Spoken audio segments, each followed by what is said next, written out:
The future belongs to those who believe in the beauty of their dreams. It's with these words of Eleanor Roosevelt that I want to say good morning and welcome to a bright new day on Hello Cameroon. Thank you for choosing to wake up with the CRTV. It's an exceptional experience that's about to start. 3 hours of just you and us here in the studio. Please stay tight, stay put, and be ready for a long ride. In fact, let's start with the right thing. What has been happening in and around the country in the past hours? What's the news around you and I? Here is our update.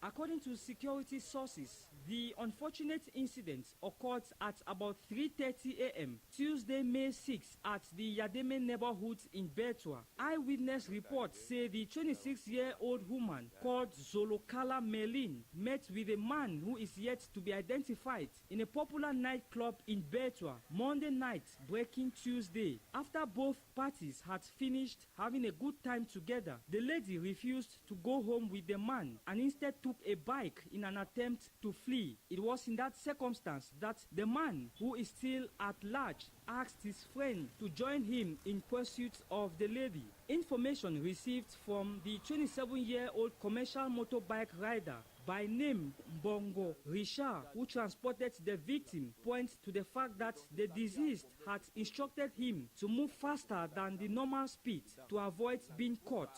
He adds that poor visibility at that time of the night and the heavy downpour made him to lose consciousness of the presence of speed brakes, an act which unfortunately caused his passenger to somersault before hitting her head against one of the pillars of the bridge. The remains of the victim have been taken to the Betua Regional Hospital mortuary, and investigations have been opened by the forces of law and order.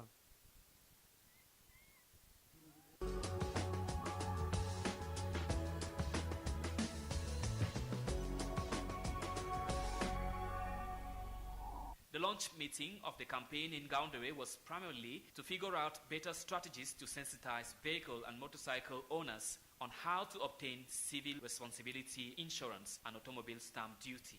The meeting, regrouping insurers, transport trade unions, and development stakeholders from across the region, was equally to identify the different checkpoints in the region and to set up control teams for the campaign. Convincing the people, inviting the people, the owners of the vehicles and motorbikes to come and pay their duties. During the campaign to run to the 16th of June 2017, commuters will be expected to present valid insurance attestations to control agents deployed on the main roads across the region as justification for the payment of the automobile stamp duty for the 2017 fiscal year.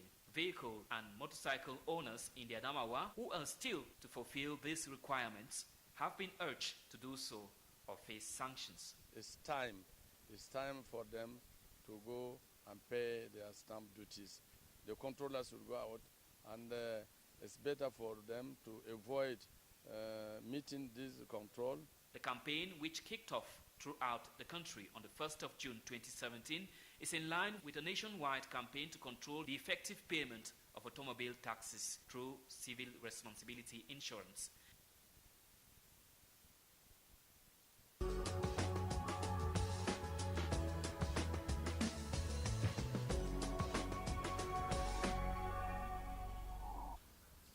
The Southwest region has a total of 1,636 candidates sitting this year's session of the BPC in 7 series, among which are Allemand Bilingue, Espagnol Bilingue, and the BPC Bilingue.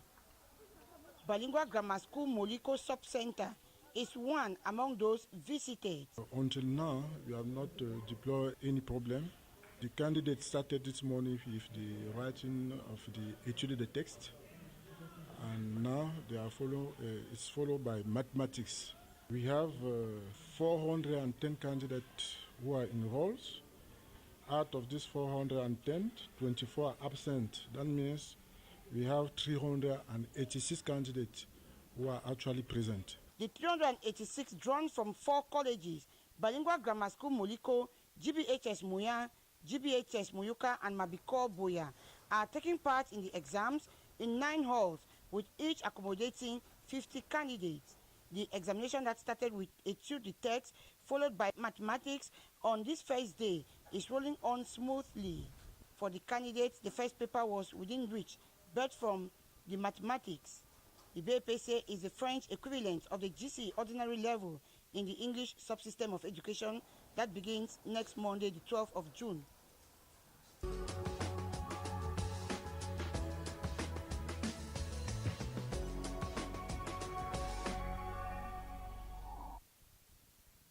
Between 6 and 7 a.m. at various examination centers where most of the candidates were already present, invigilators carry out a thorough search before and after the candidates gain access into the school campus. According to one of the supervisors, Christopher Benza, it is to ensure that candidates do not carry along unauthorized documents into the examination hall. Here at GBHS Bafusam, the principal, Elias Ambela Eugene, says the exam started at exactly 8 a.m. under a serene atmosphere. Started at 8 o'clock. We have 813 candidates. Only 10 are absent. So at this moment, don't have any particular problem. Members of the security are there. Total calmness at Lycée Classique Bafusam, where 1,168 candidates, including 10 physically challenged, have begun writing text sentences under close supervision. Here, 34 candidates did not show up. At Collège Saint Thomas d'Aquin, out of 837 candidates registered, 828 answered present. The 47,920 candidates in the West region sitting the 2017 session of the BPC will continue tomorrow in some 9 examination centers.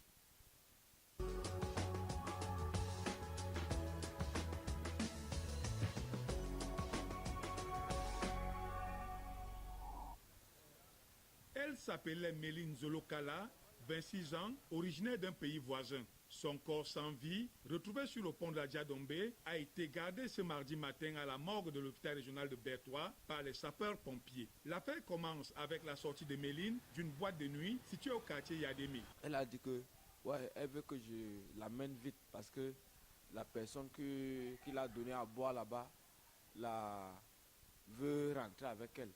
Et elle ne veut pas rentrer avec la personne. Quand on arrive à votre adresse, on voit comment le gars là débarque avec notre moto là-bas en filant. La chasse à l'homme commence et chacun use de ses stratégies. Dans cette course folle, le présumé bourreau est remarqué par le conducteur de moto. Quand on arrive au niveau de Carrefour, il y a des là. Il a dit, était ton phare, tu entres là sur la route de Comité, tu gares la moto. Quand ils vont venir passer en vitesse, nous on sort, on part. Il avait la chevelure comme moi, parce qu'il a attaché ça par derrière comme pour la femme. Donc c'est beaucoup par derrière. Il était mince, avec des membres un peu noirs, avec les écritures. C'est au niveau du pont sur la Diadombe que le drame se produit. Et même couché sur l'asphalte, le mototaximan et sa cliente n'ont pas eu les tendresses de leur présumé bourreau. Il y a le certificat de vente pour la moto là. Oui, donc c'est ça qui a bombé beaucoup le portefeuille. Lui disait qu'il y avait beaucoup d'argent dedans. Mais là, le propre argent que j'ai travaillé en billets, c'était 4500. Ils ont tout ramassé ça. Méline a été conduite à la morgue. Le mototaximan à l'hôpital régional de Bertois et leur présumé bourreau est en fuite. Certainement pas pour longtemps, car les fins limiers de la sûreté nationale sont à ses trousses.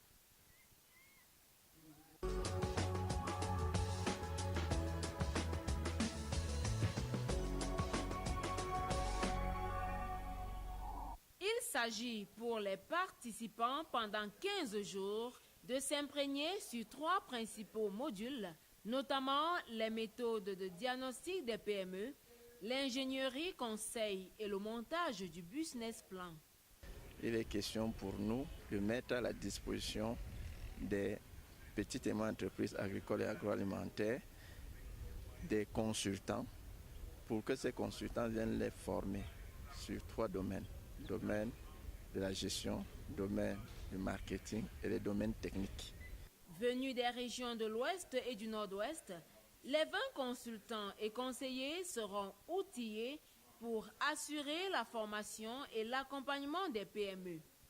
Nous espérons vraiment être à l'écoute du petit producteur qui est le paysan. Parce que de nos jours, ils éprouvent beaucoup de difficultés dans l'accompagnement de leurs activités.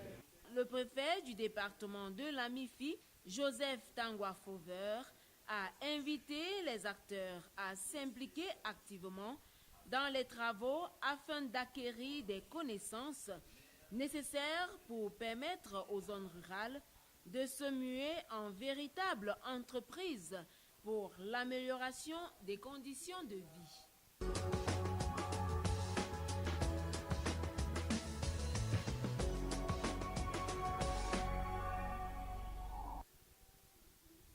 Oku, étalé sur 750 km² avec 190 000 habitants disséminés dans 36 villages, est un pôle d'attraction et de richesses diverses. Le miel blanc, labellisé dans le monde, et le Mountain Forest aux espèces fauniques et florales rares sur les 30 011 km de hauteur, et le lac Oku à la légende établie. Le nouveau sous-préfet de Oku qui prend ici le commandement, Benjamin Orok Agbor, 41 ans, administrateur civil principal, devra au quotidien servir de vecteur de développement. Nous lui avons donné comme recommandation d'être les agents de développement, d'être des promoteurs de la paix sociale, de tout faire pour préserver l'unité et l'intégration nationale par la pratique du bilinguisme et du multiculturalisme, ce qu'on peut appeler l'unité dans la diversité. Le nouveau sous-préfet de Oku, qui était jusqu'à sa nomination le 22 mai 2017, deuxième adjoint préfectoral du Noun à l'ouest, peut déjà peser le poids de sa nouvelle mission. Il s'agit de fonctions d'autorité administrative, de maintien de l'ordre 24/24 pour que la population vive sans problème. Les populations venues en grand nombre ont des attentes. On attend de lui un père de famille, un rassembleur, quelqu'un qui ne va pas cogner les têtes des autres. On attend qu'il vienne mettre de l'ordre ici pour que Oku développe. Je lui dirais de continuer à sensibiliser les parents afin d'avoir les élèves à l'école. Parce que ces enfants qui sont à la maison sont le Cameroun de demain. Le problème entre les cultivateurs et les propriétaires des bœufs, c'est un problème réel, c'est un problème très sérieux. Il y a toujours des conflits. Je lui dirais donc d'essayer d'apporter des solutions à son niveau à ces problèmes. Le développement certain voulu ici ne sera possible que si et seulement si les intrigues, les divisions cèdent la place à la collaboration franche, à l'assise du bilinguisme, entre autres éléments, martelés par le préfet du Bouy, Théophile Zeki.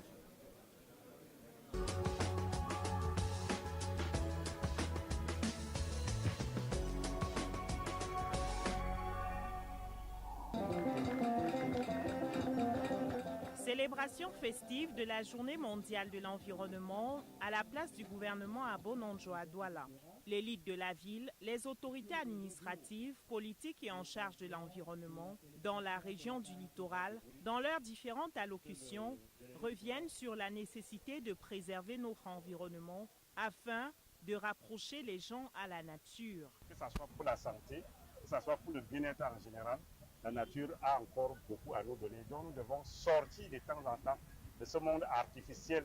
Au rang des articulations de cette célébration, sous la houlette de Étienne Ludovic Mba, secrétaire général au service du gouverneur de la région du littoral, une conférence se débat dans la salle des banquets de cette institution, des représentations théâtrales, des dons de bacs à ordures par la représentation des Nations Unies dans le littoral, des prix aux élèves du primaire, du secondaire et aux étudiants de l'université de Douala pour l'assainissement de leur environnement. La visite des stands où sont exposés des dérivés de la nature et des produits de recyclage, la plantation symbolique d'arbres par les autorités au boulevard Leclerc à Douala a mis un terme à cette 45e célébration de la Journée mondiale de l'environnement dans le littoral.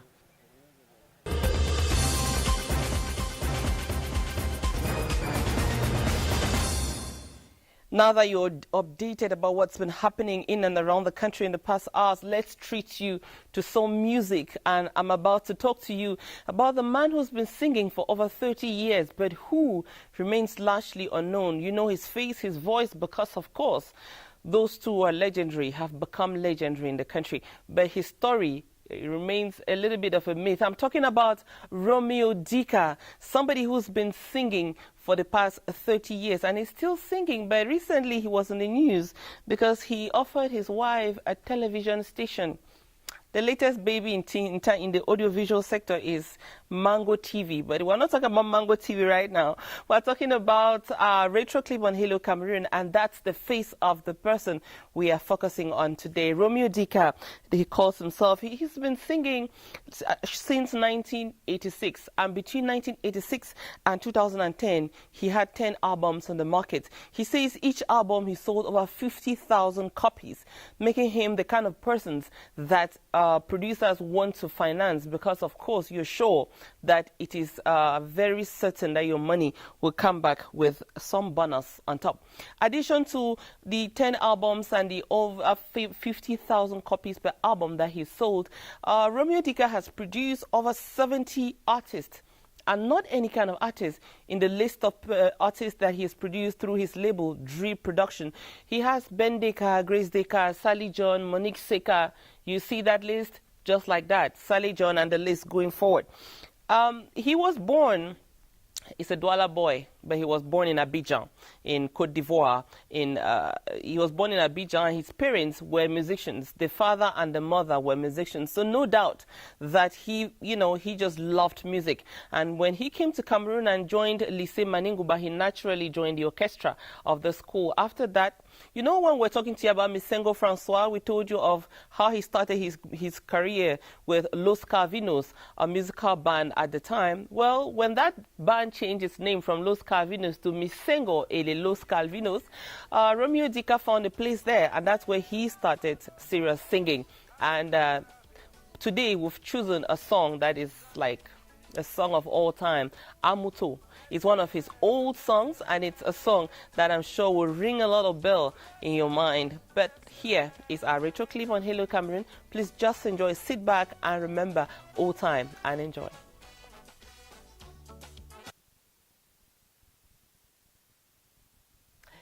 Yes, so I was telling you in a short while we're going to have a retro clip, and today our retro clip is Amuto, a song by Romeo Dika. And I was inviting you, this is a song that will ring a lot of bell in your mind. Sit back, relax, and probably just cover your eyes a little bit so that you can be transported to that period of time.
mabende mukuma itenyango o itenyango ndolo itenya mama mwezi manyatamba odane itenyango o itenyango ndolo itenya mama mwezi manyatamba odane sula console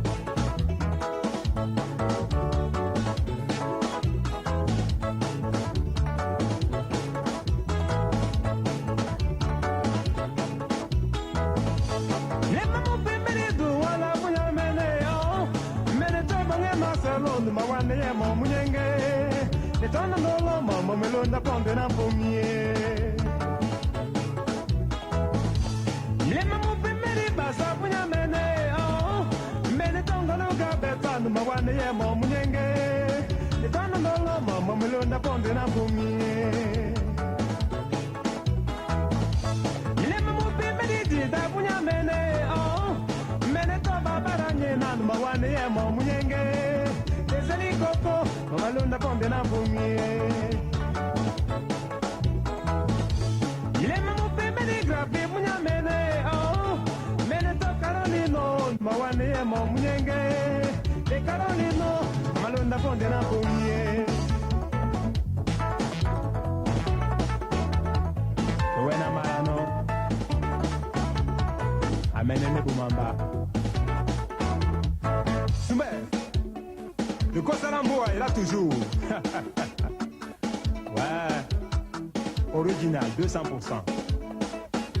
Pardon, monsieur. Pardon, madame. Pardon, monsieur. Pardon, madame. Pardon, monsieur. Pardon, madame. Pardon, monsieur. Pardon, madame. Chama.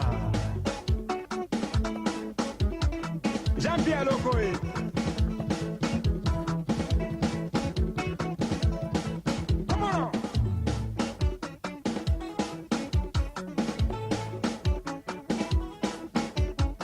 Le motel bien boussaï.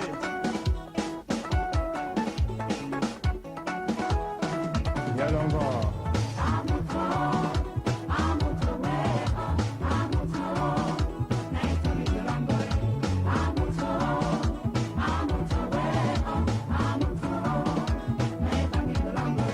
Mami, yalongo ponde, you know saying it is the same. You know no na beno no wa. Sima biele mbata punya, na natakisa mute banya no mene zenga yomba sese.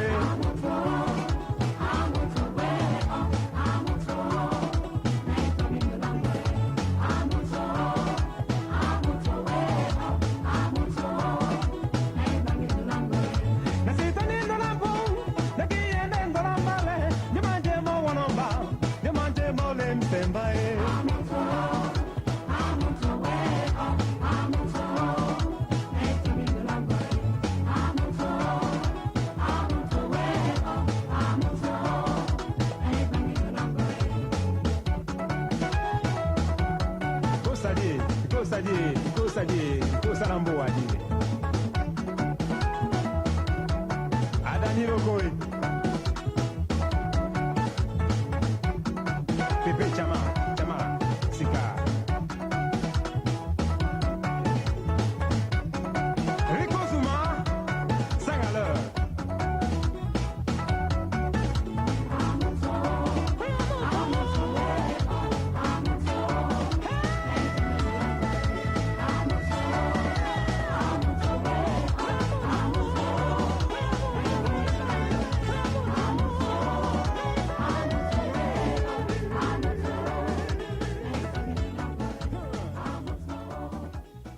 Amuto, we thought we could wake you up a little bit with that song.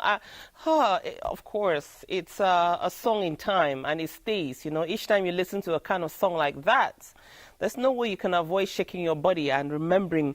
I hope only beautiful memories. So we don't want to bring back negative ones, just good ones, the ones that will make you smile. This is the early hour of the day, ladies and gentlemen. Please get only the best of this day. Don't take anything that is not good for you. If it's not good, drop and move on. So let's go on to the stars. What have the stars been saying, and what has Joyce Abigail been collecting for you and I, in case that's what you're waiting for? Because I know a good number of you will not step out if you don't know what your stars have said. Okay, this is the moment. Please stay with us. Good morning, you all. The first born is Aries. Good morning to you. Today's overall outlook is positive for you, Aries. You can expect to focus on giving a little more character, expression, or enrichment to your domestic life. You may redecorate a part of the house or find new leisure activities for the children. Don't be reluctant to suggest something original. They would probably enjoy it. Second-born Taurus, good morning. A visitor with a few problems might come to your door in search of advice and sympathy, Taurus. He or she might also have some other news that could shock you. A professional crisis might make it necessary for you or your partner to spend most of the day away from home and family. This could be frustrating, particularly if you have to cancel plans. Hang in there. Third-born Gemini, good morning. Tasks of any kind are likely to seem like the labors of Hercules today. Overwork and strain could have you feeling a little under the weather, Gemini. It might be a good idea to take some time alone to rest. If you can't, at least try to take things easy. Also, some unexpected changes in your community might have tongues waging. Be sure to check out the facts before jumping to conclusions. Cancerians. Good morning, Cancer. Money matters might be weighing on the mind of a close friend or lover, Cancer, and he or she might seek your advice. A creative project may require a larger expenditure of money, time, or other resources than you originally thought. This could make you wonder if you will be able to continue with it. It might take some tweaking on your path, but you should be able to complete it as planned. Leo, good morning. You might have visitors, Leo, or even a hot date scheduled for tonight. By mid-afternoon, you might feel too tired to go out and wonder if you should cancel. It's best to keep your activities low-key. Have coffee and cake at home instead of going out, and get the cake from a bakery. Your evening should be full of exciting, stimulating conversation. You will be glad you stuck with your plans. Virgo, good morning. Deliveries that you expect could be delayed, Virgo. Today, you might learn something shocking about your neighbor or relative. The gossip might spread rapidly through your community. This could have you reeling, even though it might be exaggerated. You might visit a few people nearby or spend a lot of time on the phone trying to learn the truth. Don't take anything you hear at face value. Libra, good morning. Some good but surprising news could come your way today, Libra. Perhaps a family member or friend will call or drop by with a surprising development that directly affects you. In the evening, go out together and celebrate. Don't forget to include your special someone in your celebration plans. And on to Scorpio, good morning.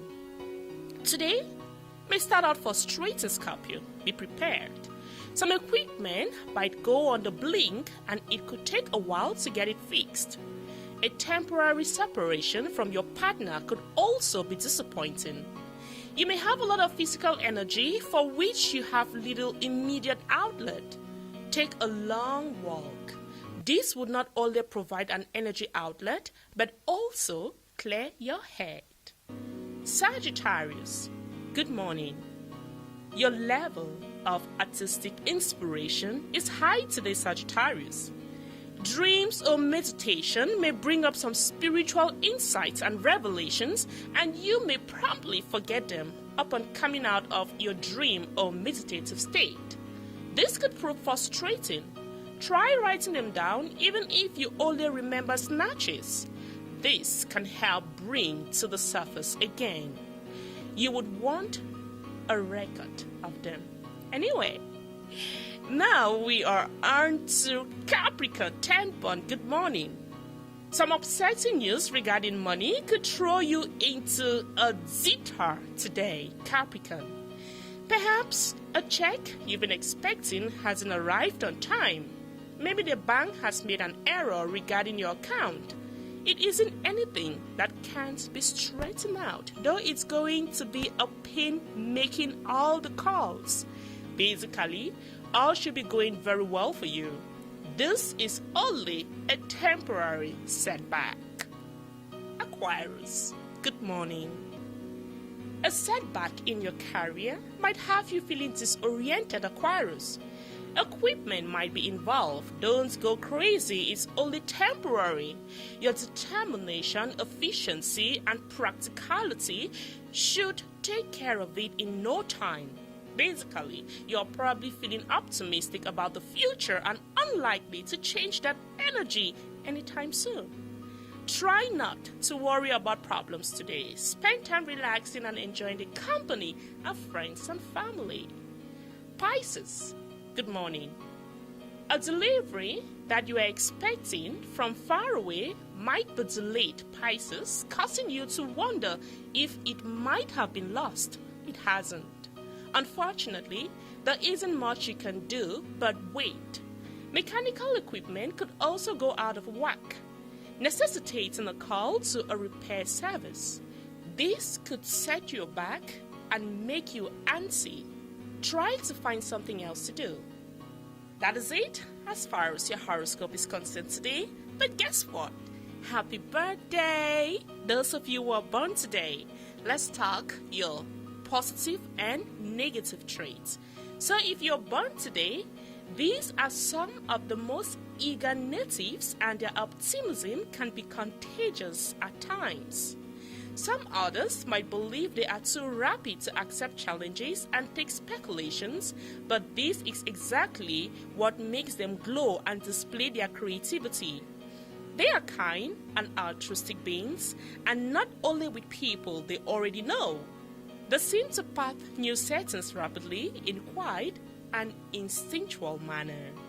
Now for your negative traits, these natives are quite resentful and malicious and will really remember someone that has just said something wrong to them. They are quick to lose their temper, but at the same time expect the best to happen to them and people to understand them regardless of their exaggerated behavior.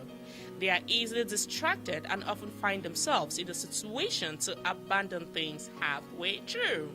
So if you're born today, those are your positive and negative qualities. But enjoy, have a blast, and keep watching Hello Cameroon. Have a nice day. Have a nice day, Joyce Abigail, and I look forward to another moment with you on Tuesday next week. And if today is your birthday, happy birthday to you. Make it your 24-hour and nobody should take it from you, please. Or if you like, give it away. That's part of the game as well. But make sure that you leave it with a smile. Let me take you to the Baka people in the East. Elizabeth Bombone Agbo sat down with some of them and actually lived their life for a few moments and decided to make a report so that you and I can have some more insight into the lives of Baka pygmies. This is the report.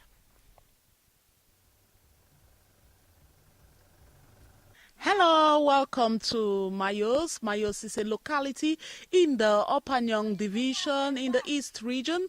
Presently, we are in one of the camps where the pygmies or the Baka people do live. And with me here is the traditional ruler of the Bakas in Mayos. Hello? Thank you, fine. Okay, His Majesty, what is your name? My name is Mr. Nuchege Nujedone. Okay, you are a Baka? Yes. So, who are the Bakas?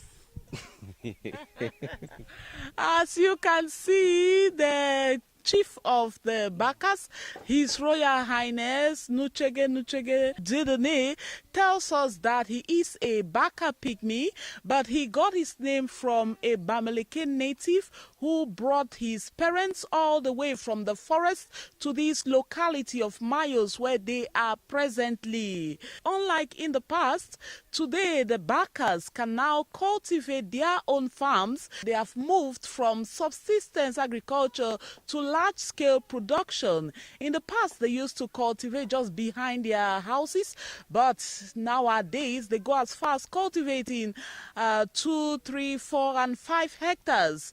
The government of Cameroon is assisting them so much. They have other non-governmental organizations who are equally assisting them and educating them to send their children to schools. Oh, Cameroon,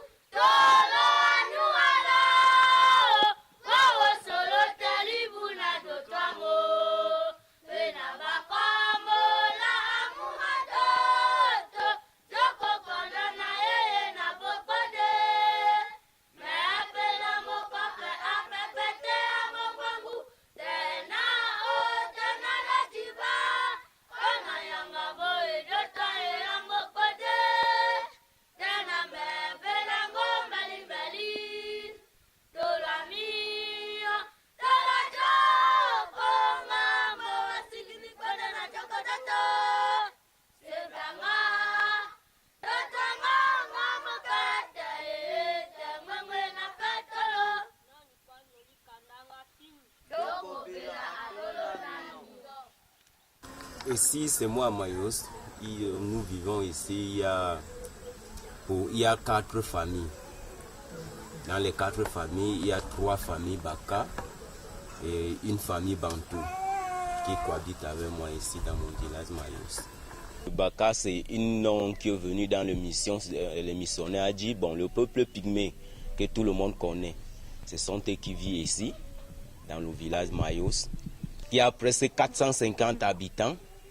Parce que Mayos passe jusqu'à 1 kilomètre de l'autre côté, aussi comme de l'autre côté. L'histoire que mon père me racontait, bon, notre famille qui est ici à Mayos s'est sortie dans un village derrière Oignon, Messamena. C'est là-bas que mes parents sont sortis et venus s'installer à Dimako. Donc maintenant, quand Dimako était déjà transformé en district, ils ont retiré un peu. Derrière, il y a un village, ils ont consigné Gesson. Maintenant, le Bamileke, que je porte son nom, Nuchege Nudjedone, que j'ai, il est parti ramasser le peuple pygmée de l'autre côté, venir s'installer dans son plantation. Donc, ils ont fait de grandes champs, c'est lui. Après, maintenant, le Bamileke a vu que, bon, il doit donner ses bacs à la place de construire le village. Après, ils ont descendu ici, ils ont trouvé la place où mon père a pu. Et puis, mon père a installé quelques personnes, quelques familles seulement. Après, les autres venaient un par un. Les autres qui quittaient encore dans le village qui s'appelait Ngesson est venu trouver les autres qui sont habités sur place ici. Ils ont créé un village. Donc, c'était un petit campement. Bon, les missionnaires sont venus trouver les peuples pygmées dans un petit campement qu'ils habitaient dans les maisons qu'on appelle les Mongoulous. Ils ont dit que bon, comme les peuples ici n'ont pas d'école, les villages ici n'ont pas de l'école ici, ils ont créé l'école missionnaire. C'est là que moi j'ai commencé aussi à partir à l'école missionnaire. Jusqu'au coup moyen 1, coup moyen 2, je me suis arrêté au niveau là. Depuis 82 que moi je suis là, le peuple Baka n'avait pas de place. Comme l'État vit comme ça, il nous a donné les parcelles que nous avons maintenant. On cultive nos champs, on n'a plus de problèmes avec le village voisin. Parce qu'avant, les villages voisins nous menaçaient trop. Trop. Donc peut-être tu travailles le sang à près de 3 km d'ici ou 4 ou 1. Tu as des problèmes avec les villages voisins que tu as ancrés dans leurs parcelles. Ils te menacent des problèmes. C'est là que les parents... Avant là, les parents ne se restaient pas sur place parce qu'ils avaient trop de menaces avec les Bantous. Comme c'était les premiers gens qui étaient sortis en route, ils menaçaient les peuples Baka qui sont en forêt.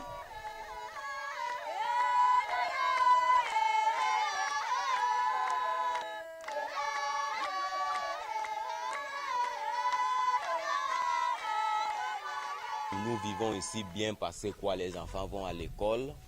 On a les champs, on vit bien. On a aussi les loinzés qui nous aident à nous construire les maisons modernes que nous avons. Donc c'est ça, la vie est belle. On a les difficultés pour le problème de la santé. Parce que l'homme Baka n'a pas assez de moyens pour faire la locomotion des amener sont malades au case de santé. Donc, ici, nous sommes au milieu. La ville, c'est 10 km de la ville, de l'autre côté aussi, c'est 10. Et les deux côtés, il se trouvent deux cases de santé. Et là-bas, on se soigne aussi là-bas. Bon, il faut avoir de l'argent. C'est ça qui dépasse. Si on avait quand même un centre de santé, un case de santé ici, non, la vie pouvait être très facile avec nous. C'est ça qui nous dépasse ici. On a trop de problèmes, même le problème d'eau.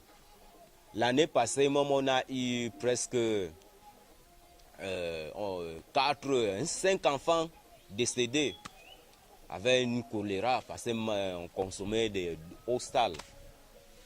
That is the locality of Mayos, and with me here are some children and their parents who have come to shop at the open square.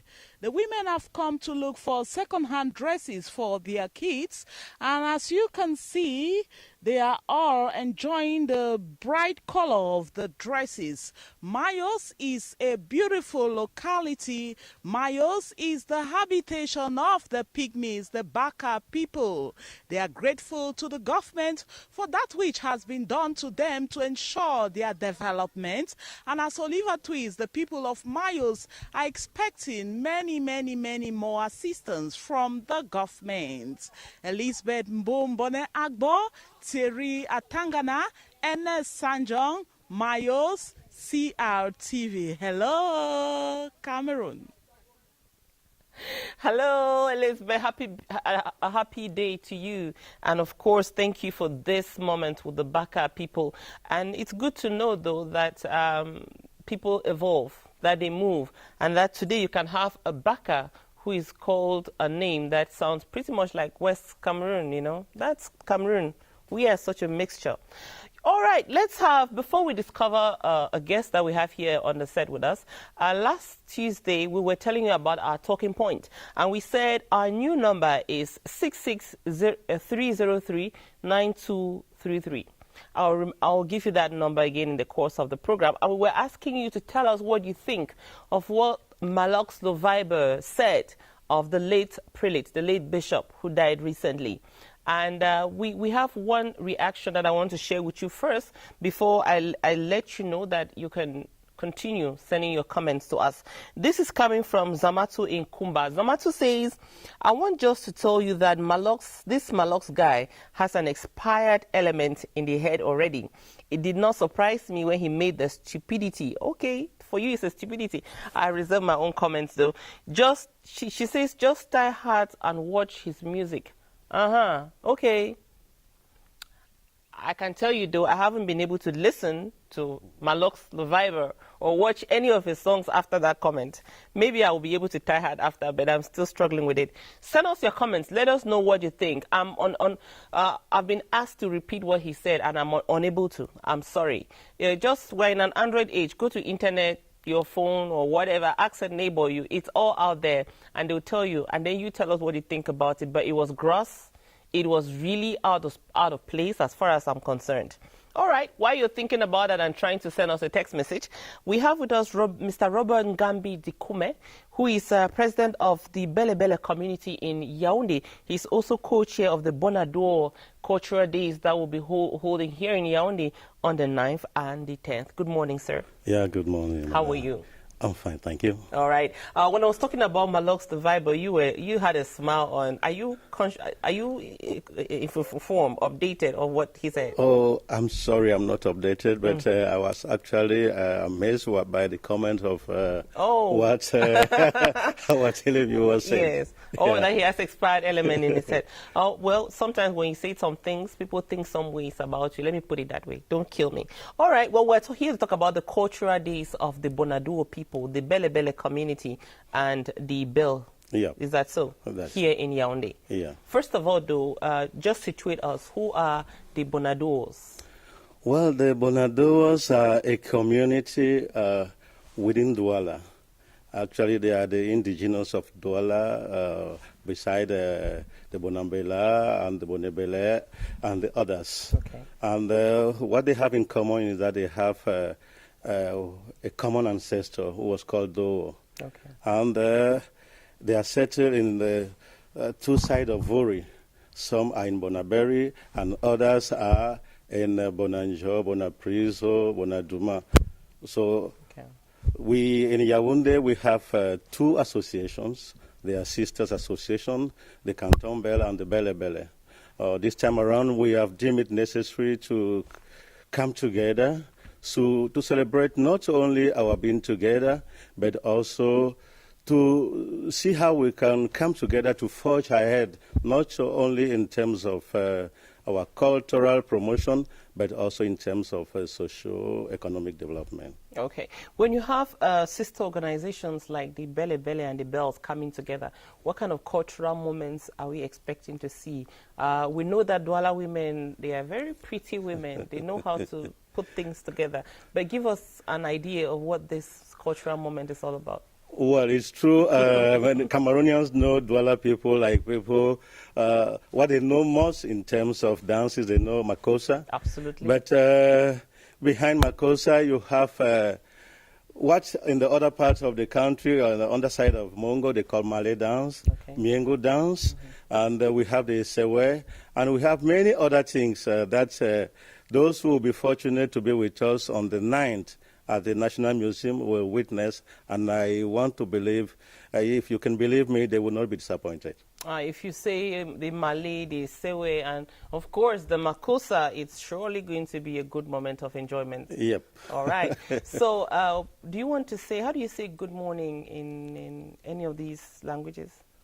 Well, how will a Bele Bele say good morning? Or, well, there are many borrowed names.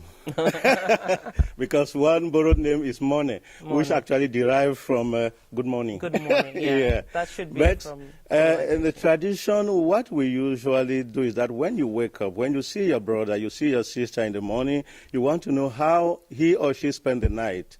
And the easiest thing to say is Obusine. Obusine. Yeah, how did you wake up? And how do you answer that? Nabusibwam. Nabusibwam, I woke up well. Yeah. Right. So if you're watching us, Obusine. Obusine, don't worry. I'll get to it. So thank you so much. I just want you to remind us the place and the dates of this cultural moment before we say bye-bye. Yeah, on Friday. Okay. The venue is at National Museum. Okay. And we'll be honored with the presence of Their Majesties, the King of Bele Bele, and the King of Bel.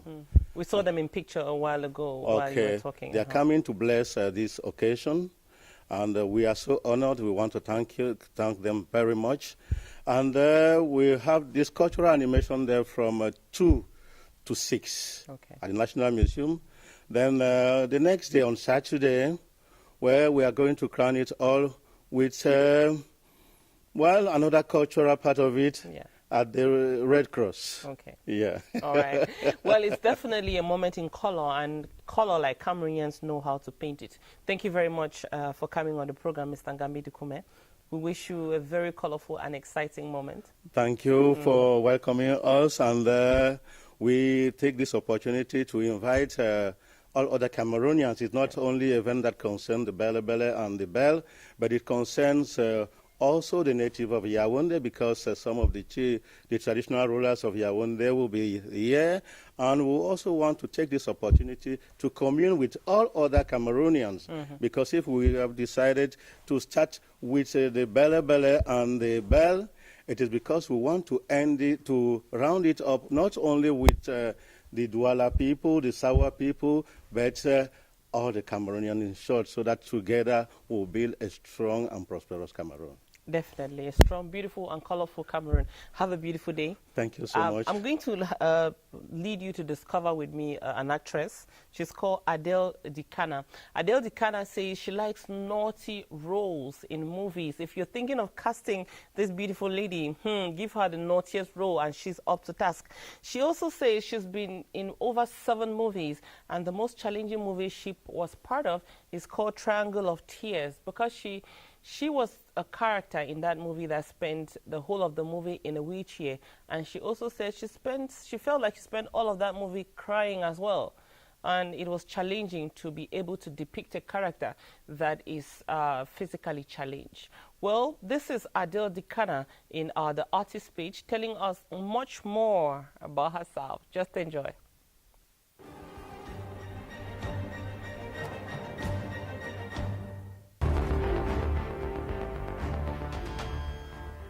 She's intelligent, she is beautiful, she's educated, she is smart, she is sassy, she is classy. She loves challenges and never looks back on the setback. To move ahead is her reachable goal, and to grow and outshadow the shadows is her real limit. I know you know who she is. Adele Dikana is a young lady who has decided to give in her all in what she loves best. I am an actress in the Cameroon film industry, and I have been there since 2010. That is me. And looking at my education side, I am a graduate in human resources management. I love business as well. So I started acting in 2010 with a group of young boys, 3 boys, the Go Age Entertainment. I did my first movie with them, Chasing Shadows, in 2010. Unfortunately, it was never released. Then my second in 2011, Triangle of Tears, which actually made me to be known in Cameroon, and which also gave me the first award that I ever had as Best Actress in a Leading Role. So since then, I have been in the industry and I have been growing higher. Apart from what we see on Rumble and Bad Angel, what other kinds of roles can we see Adele in? Yes, normally as an actress, you're supposed to be very flexible. You are supposed to take any role. I am very open to any role that I am given, ready to face the challenge. How do you get into another character and you're not Adele? How do you do that? When you are on stage as an actress, you need to forget about the Adele and put yourself in the role that you've been given. So that's exactly just what I do. That's why I do what I do well. A lot of people think that to be like a really good actress, it's not only the talent, and that it is good to get formal training. What's your take on that? Yes, truly, it's very important to get the formal training because there are some basics that you need to know. When you go to school, it's different from when you just learn things like that. But thanks to the internet, there are a lot of books online, there are a lot of lectures online where we can read and upgrade our arts. So we read a lot of online books, we follow things on the internet that help us to improve without necessarily going to school. Yeah. Okay, we're going to dig a little bit into Adele's private life. We want to know, is Adele married? Is she in a relationship? Is she loving or dying for someone? Or is someone loving her in return and dying for her? Adele is a single mother. I have a 9-year-old daughter. I'm not yet married. In a relationship, yes, I am. Okay. So you're not searching? No, I'm not searching. Very disappointing to some of the female fans out there who are like, question, like a young girl, pretty girl, hot chick, very classy. It's normal that you attract a lot of the male folk around you. How do you manage that? Well, every woman in the position where I am is going to face those kind of things, but you leave everything to God and you just try to have self-discipline, and you're going to go through that. They must come. You have to control yourself, keep to your standards, work with your norms, and you're just going to be through all that. What kind of man does Adele like? Adele would like a very intelligent, caring, humble, and God-fearing man. Very educative too. Should he be rich? Rich is, normally today you cannot live without the financial part. So Adele will obviously want somebody that is well-to-do, that can take care of her and the family, adding to what she too will be supporting the family with. Yeah, just looking at you from head to toe, It's no joke. So who do you wear? Fortunately, all what I'm wearing and all what I've been wearing are designed by myself. In mind, my business, but I'm thinking of coming up with a clothing line that is still in the pipeline. So everything I wear, I design it myself. Okay, you have a beauty secret. What is it that keeps you glowing and sparkling and shining? It's just, I think it's God, because there is no other secret apart from just God. God doesn't put makeup on your face. Neither does He give you body lotion. There is no special beauty secret from the normal ones we all ladies do. There is nothing special about me that I do, yeah. Okay, please, before I go, I want to say something to our fans out there in Cameroon. Yes. Yeah, Okay. To Cameroonians, please, I'm pleading, because the problem we have in the film industry now is Cameroonians consuming our products. Cameroonians do not believe in us. I think Bad Angel and Rumble are one of the first movies or series that has been going on that has really attracted pulled the attention of the Cameroonians.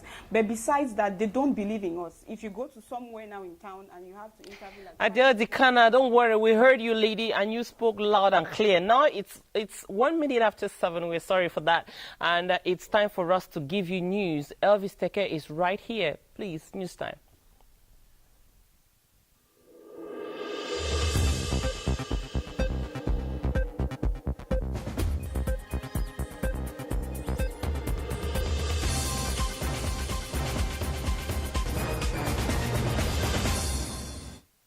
Good morning, viewers, and welcome to the 7 a.m. newscast on the CRTV. The second session for the 2017 legislative year opens today in both houses of Parliament after 2 months of recess. And the Indomitable Lions of Cameroon return to the country from Equatorial Guinea ahead of their match against the Atlas Lions of Morocco this weekend. And in today's news, some 7 magistrates have been judged for professional misconduct by the Higher Judicial Council. Details right ahead. The Higher Judicial Council, chaired by its president, the head of state, President Paul Biya, has appointed, promoted and judged some magistrates for professional misconduct. This was during their meeting yesterday, and the 17 members of the council met at the Unity Palace as George Ewane now reports. It was highly awaited. Here it is, finally. The meeting of members of the Higher Judicial Council at the Presidency of the Republic of Cameroon has brought together the 17 members that make up the body. Of the 17, 10 are permanent members and 7 are alternate members drawn from the different arms of government. They are here at the Presidency to advise the President of the Republic, President of the Council, on the appointments, promotions, transfers, disciplinary sanctions, and all that concerns magistrates in Cameroon, including the recruitment of people magistrates from ENAM. The new members of the Council were sworn in soon after the arrival of the President of the Republic, President of the Council. The next item on the agenda was the trial of some magistrates who have been accused of some professional misconduct. 7 of them, accompanied by their lawyers, were judged before the President of the Republic, President of the Higher Judicial Council. For many of them, it was a satisfactory trial. I hope that the case that bring me here will be, the decision will be good for my client. I hope that the decision will be good. Paul Biya, Laurent Esso, Fuman Akam, and the others then studied recruitment files of magistrates, promotion, transfer, and appointments.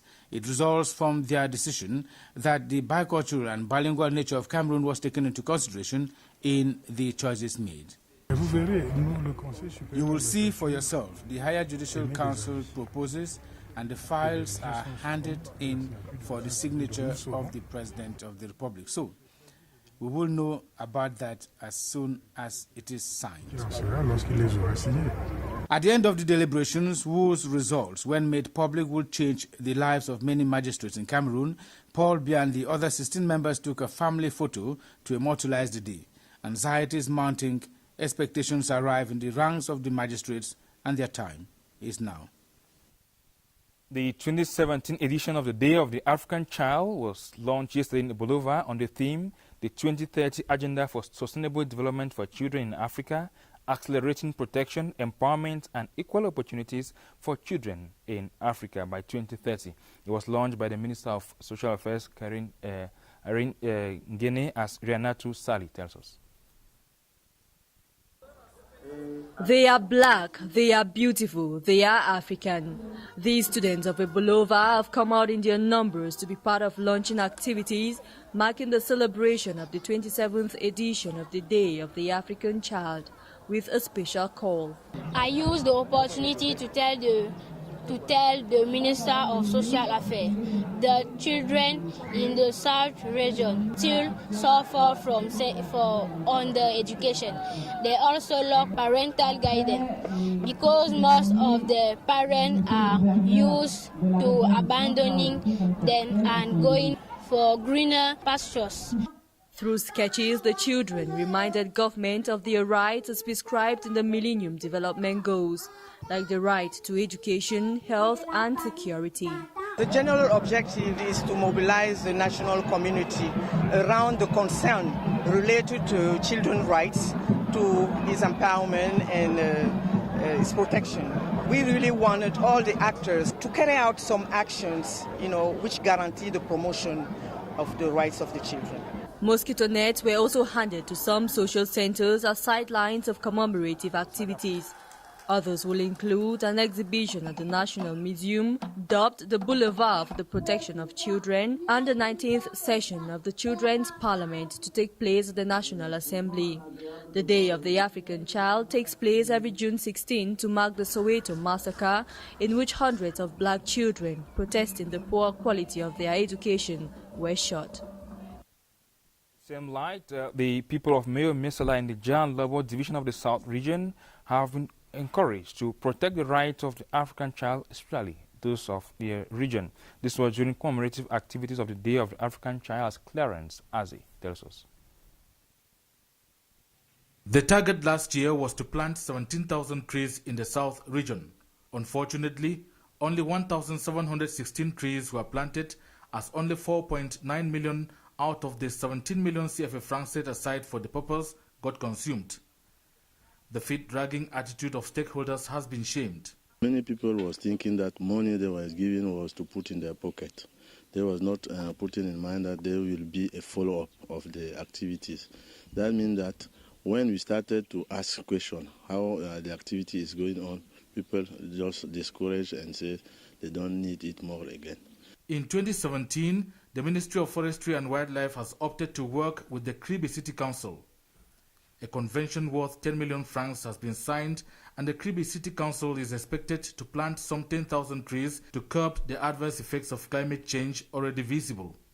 Kribi is witnessing a phenomenon of the sea which is coming into the town. So in order to alleviate this problem, we are going to manage these funds for rebuilding the city in terms of reforestation and beautify the town. Launching the reforestation exercise, the representative of the South, Governor Math Amanejam, called on stakeholders to ensure that the trees to be planted eventually grow to maturity. And that was another Pontianos Lawong reporting from the South region on the convention signed worth 10 million CFA francs to plant trees in Kribi in the South region to fight against the effects of climate change. And we stay on that note to say a 3-day regional workshop on the protection of the Congo Basin has been launched in Douala. This seeks to mitigate the effects of climate change in the Congo Basin, as Gladys Atemba tells us. This is the fourth successful track-down operation by the Coastal Monitoring Operational Center of the Douala Naval Base in 6 months.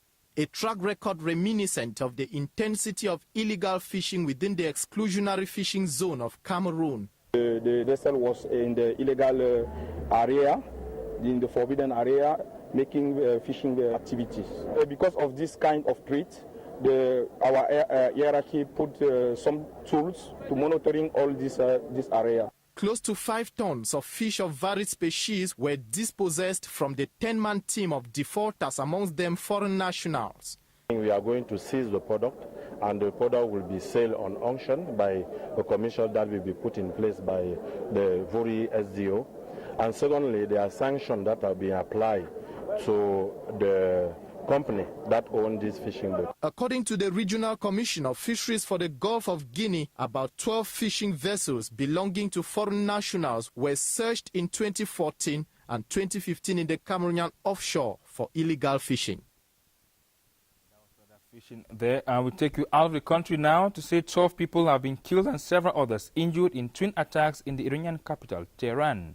The Iranian parliament and the mausoleum were targeted by the attack, as Rita Makang tells us. Suicide bombers and gunmen have attacked Iran's parliament and the mausoleum of Ayatollah in Tehran this Wednesday morning, killing at least 12 people in a twin assault at the heart of the Islamic Republic. The attacks were the first claim by the hardline Sunni Muslim militant groups in a tightly controlled Shiite Muslim country. The raids took place at a particular charge time after Iran's main regional rivals, Saudi Arabia and other Sunni powers, cut tie with Qatar on Monday, accusing it of backing Tehran and militant groups. At least 8 people have been killed in South Africa this Wednesday in a storm that swept into the Cape Town area, which has been suffering from a severe drought. Victims included 4 people who died in a fire caused by lightning and 1 who was killed when a home collapsed. The storm forced President Jacob Zuma, who was in Cape Town, to cancel his speech to an international media conference in Durban. The South African military has placed a helicopter on standby to help with any emergency evacuation in the city. The storm comes 2 weeks after the region declared a drought disaster. From our foreign page, you now talk sport. Cameroon's women's football striker Abudi Ongene has been given 2 awards for outstanding performances during the first ever Radio Sports Info Awards. Benen Bumagana presents our champion and the award. The first award to Abudi Ongene was the special Francois Mbango Prize handed to her by Francois Mbango herself. She then received the award for the most brilliant athlete of the year 2016. It should be recalled that Abudi Ongene was voted best player at the 2016 Africa Women Cup of Nations and is champion of the Russian Football Championship with Rossiyanka FC. For the other awards, the Best Football Club Award went to Apejes Onfu, while the Bambutus of Buddha Fans Club received the award for the Best Popular Support in Local Football. When the 2 purely French-speaking presenters announced nominees for the award of the Best Cameroonian Athlete or Footballer in the Diaspora, everyone was sure it was Samuel Eto'o. And so it was, for his performances in his Turkish football club side, Antalyaspor, where he is highest goal scorer with 18 goals. The awards ceremony brought together members of government, politicians, and several business giants. And that was the package we put together on this edition of the 7 a.m. news on the CRTV. Keep watching our channel. The next newscast comes at 8 a.m. with Martin Noel Dengue. In the meantime, stay tuned to Hello Cameroon with Pochi. Indeed, stay tuned to the CRTV because you're doing just well. Elvis, take care. I'll see you again on Tuesday next week. On Tuesday, but I'm still here tomorrow. But you're here tomorrow, of course. And what will you be doing for the weekend? For the weekend, I'll be producing the program Innovation. All right. And do you want to give us a highlight of what Innovation is all about? Innovation talks about everything that is new, everything that you are doing, a small thing you are doing in a special way, making it different. In this edition, we'll be talking about ICTs, how ICTs are helping in developing... To change the world. Yeah, the world. If you discovered a machine that cracks a goosey, would that be a good one for innovation? That is a very good one. Because out there is a young man who invented a machine to crack a goosey. If you're watching us, please hook up to Elvis Teke and tell us about your innovation. That's the kind of thing he's doing right now, besides coming to read the news for you at 7 o'clock. Okay, have a beautiful day. Thank you. And same there is a team that I want to send you off with. It's called, this is a Zion protege. He's called Charlie B. Do you know Charlie B? Not really. He's a musician, don't worry. You'll discover him in a bit. Charlie B is teaming up with another love prophet. This one you must know. He's called Mr. Leo. And they are doing a remix of a song, a love song. It actually became a love anthem the time it came out. But this is a remix of that song. And I'm sure you know that remix already too. So please, stand up. Let's do some singing and some dancing on Hello.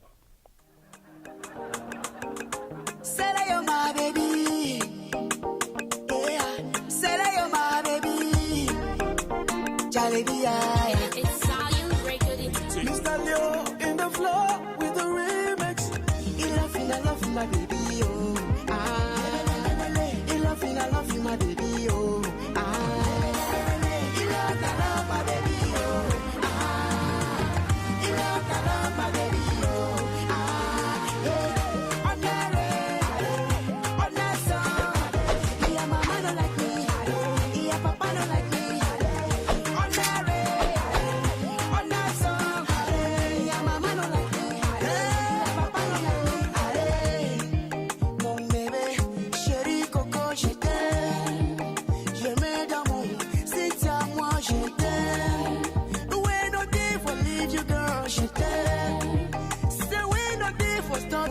My baby, me I want you, I'm gonna have you, cause I need you, my love for you no be play. I wanna spend my life with you, I wanna live and die with you, and if I dreams baby not for you, I will put it my ring up for your finger, take you straight to the altar, I don't feel you, I love you, I don't feel you. My love for you don't be play. You love my baby, oh. You love you, my baby, oh. You love my baby, oh. You love my baby, oh. On that song. Yeah, mama don't like me. Yeah, papa don't like me. On that song. Yeah, mama don't like me. Je ne pourrais pas vivre ma vie sans toi, bébé. Jusqu'à le jour de ma mort, je jure, je serai toujours à tes côtés. Girl, I wanna make you be my wife, so baby, allez. Show me you love me, you know I need you by my side. I don't wanna live without you, oh, allez. And every step I take with you, oh, allez. Allons seulement, baby, take my hand, allez. Tu know je t'aime, je sais que tu m'aimes aussi, allez. I love my baby, oh. I love my baby, oh. I love my baby, oh. I love my baby, oh. On that song. Yeah, mama don't like me. Yeah, papa don't like me. On that song. Yeah, mama don't like me. Yeah, papa don't like me. You love my baby, oh. You love my baby, oh. You love my baby, oh.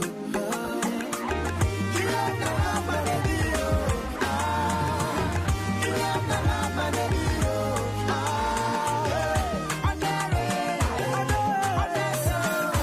Yeah, mama don't like me. Yeah, papa don't like me.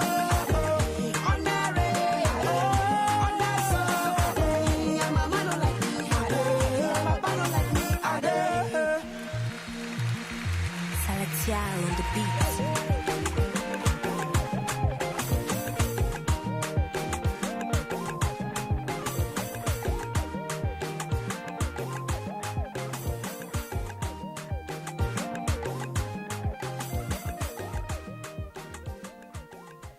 On that rain, on that sun, your papa not like me, your mama not like me a day. All right. And they say that kind of love, you know, it's just unbreakable. It's just timeless. Ah, how women dream of such love. But it looks like it's only musical. I don't know. All right. Well, let's talk other things on this program. But before I move on, though, let me name and praise. If you did enjoy that video clip, it's because some very nice and talented persons have been touching it. And it was produced by Salatiel. No, that guy need not to be presented anymore. And Shali B, the guy co-singing there with Mr. Liu. And the video itself, the visuals, so clean, so neat, and so properly put, everything in place. It's the handiwork of two people, Yonka and Dr. Ken Stephens. All right. Sometimes when you see greatness, you say, I've seen greatness. Don't hesitate. That's what I was doing right there. Now let's go look at what the papers have been, what we've been reading, what we may be reading in the course of the day in the papers that are about to come out. I'm still stunned by that stunner of a song that we just watched. Beautiful one there, Charlie B and Mr. Liu. But the day continues. What are in our papers today? Bodin Sama, good morning. Good morning, Pochi. How are you? I'm fine, thank you. All right. Tell me, what have you been reading in the papers? Many stories do animate our newspapers this morning, but we're exceptionally going to start or do a press review today without a Cameroon Tribune newspaper, given that man-made machines, but unfortunately at times machines get to fail us. And copies of Cameroon Tribune newspaper were not yet available. Early this morning for us to review on Halo, but notwithstanding, we are going to begin a press review with Mutation newspaper that talks about the Higher Judicial Council. The 17 members of the Higher Judicial Council met yesterday at the presidency of the Republic of Cameroon under the auspices of President Paul Biya, and Emmanuel Njeri was appointed as the new president of the Special Criminal Court. He replaces Yap Abdul, who has been the president of the Special Criminal Court for the last 5 years. And Council at the presidency yesterday, this edition of Mutation newspaper informs us that it was an opportunity for the appointment, transfer, and disciplinary sanctions to be meted on some magistrates in Cameroon. The different 17 members of the Higher Judicial Council also talked about the recruitment of people magistrates from Enam, and new members for the Higher Judicial Council were sworn in yesterday, and the trial of some magistrates accused of professional misconduct. They were also tried yesterday during that important meeting of members of the Higher Judicial Council at the Presidency of the Republic. Read that story in today's edition of Mutation newspaper.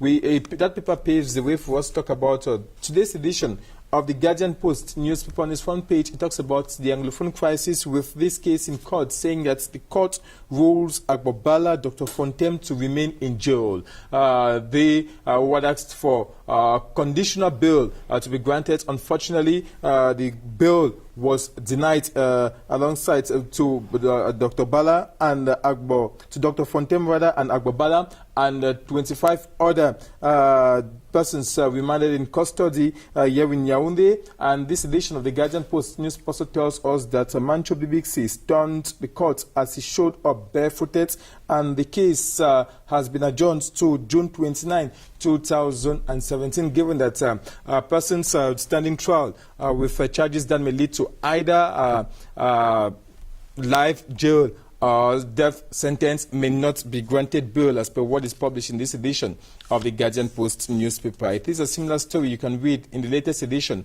of the Sun newspaper, talking about a drama at the Yaoundé military court yesterday. No bail for Agbobala and Dr. Fontem, so says this edition of the Sun newspaper. Explains to us that the judge rejected the application for bail, and Honorable Ayapola Bine's son was arrested during the trial yesterday with one hunger-stricken detainee who collapsed in court and rushed for medical attention yesterday. Get details in this edition of the Sun newspaper. Eco Matin published this Thursday morning and talks about agriculture and lays emphasis on how we violate the objectives of the Maputo Declaration as far as financing agriculture is concerned in Cameroon. The government had decided in 2003 to provide 10% of the budget to ameliorate production. As far as agriculture is concerned in Cameroon, 101 billion CFA francs has been made available in the 2017 state budget for agriculture, representing just 3% for the budget in the financial year. Read that as far as financing agriculture is concerned in this edition of Eco Matin newspaper. Thank you very much, Baldwin, and I hope I'll see you again on Tuesday next week. God willing. There's a weekend in between, though, so where will you be and what will you be doing? The weekend... Are you going to Kumbu? No. You're not? I am not going to Kumbu because this weekend I'm going to bury my sister. Oh, yes, my condolences. Thank And may it be a safe trip to you and back. Thank you. And rest in peace for your sister. Thank you. All right. But you know, though, that's life. It's made of up and down. And down. Sometimes you go up, sometimes you come down. Yeah. And that's life. Well, on Hello Cameroon, we are with you all the way. When you go up, we go up. You come down, we are with you. That's how life is. Have a beautiful day, buddy. A better one for you. And see you on Tuesday. God willing. All right. Well, to continue the program, we're going to talk health right now. And we are going to come back on an issue that is still an object of worry or a subject of worry for a lot of people, prostate cancer. If you are still questioning yourself and wondering about prostate cancer, here is something we broadcast earlier and that we're bringing back. Dr. Kwong Patrick telling us a bit about what we need to know about prostate cancer. It's our health page on Hello Cameroon. The symptoms of prostate cancer, you see a middle-aged or an elderly patient who might find it difficult to urinate and gets up too often and doesn't empty his bladder properly, and might sometimes have blood in his urine, and it might actually sometimes be unable to urinate and might need a catheter. So prostate cancer might be one of the causes of that problem, of those problems I've just described, those complaints. It's quite a common disease amongst Africans, Cameroonians, although the benign disease, which is called benign prostatic hypertrophy, it's commoner. But because of the high incidence of prostate cancer in the black population, it's quite a common problem.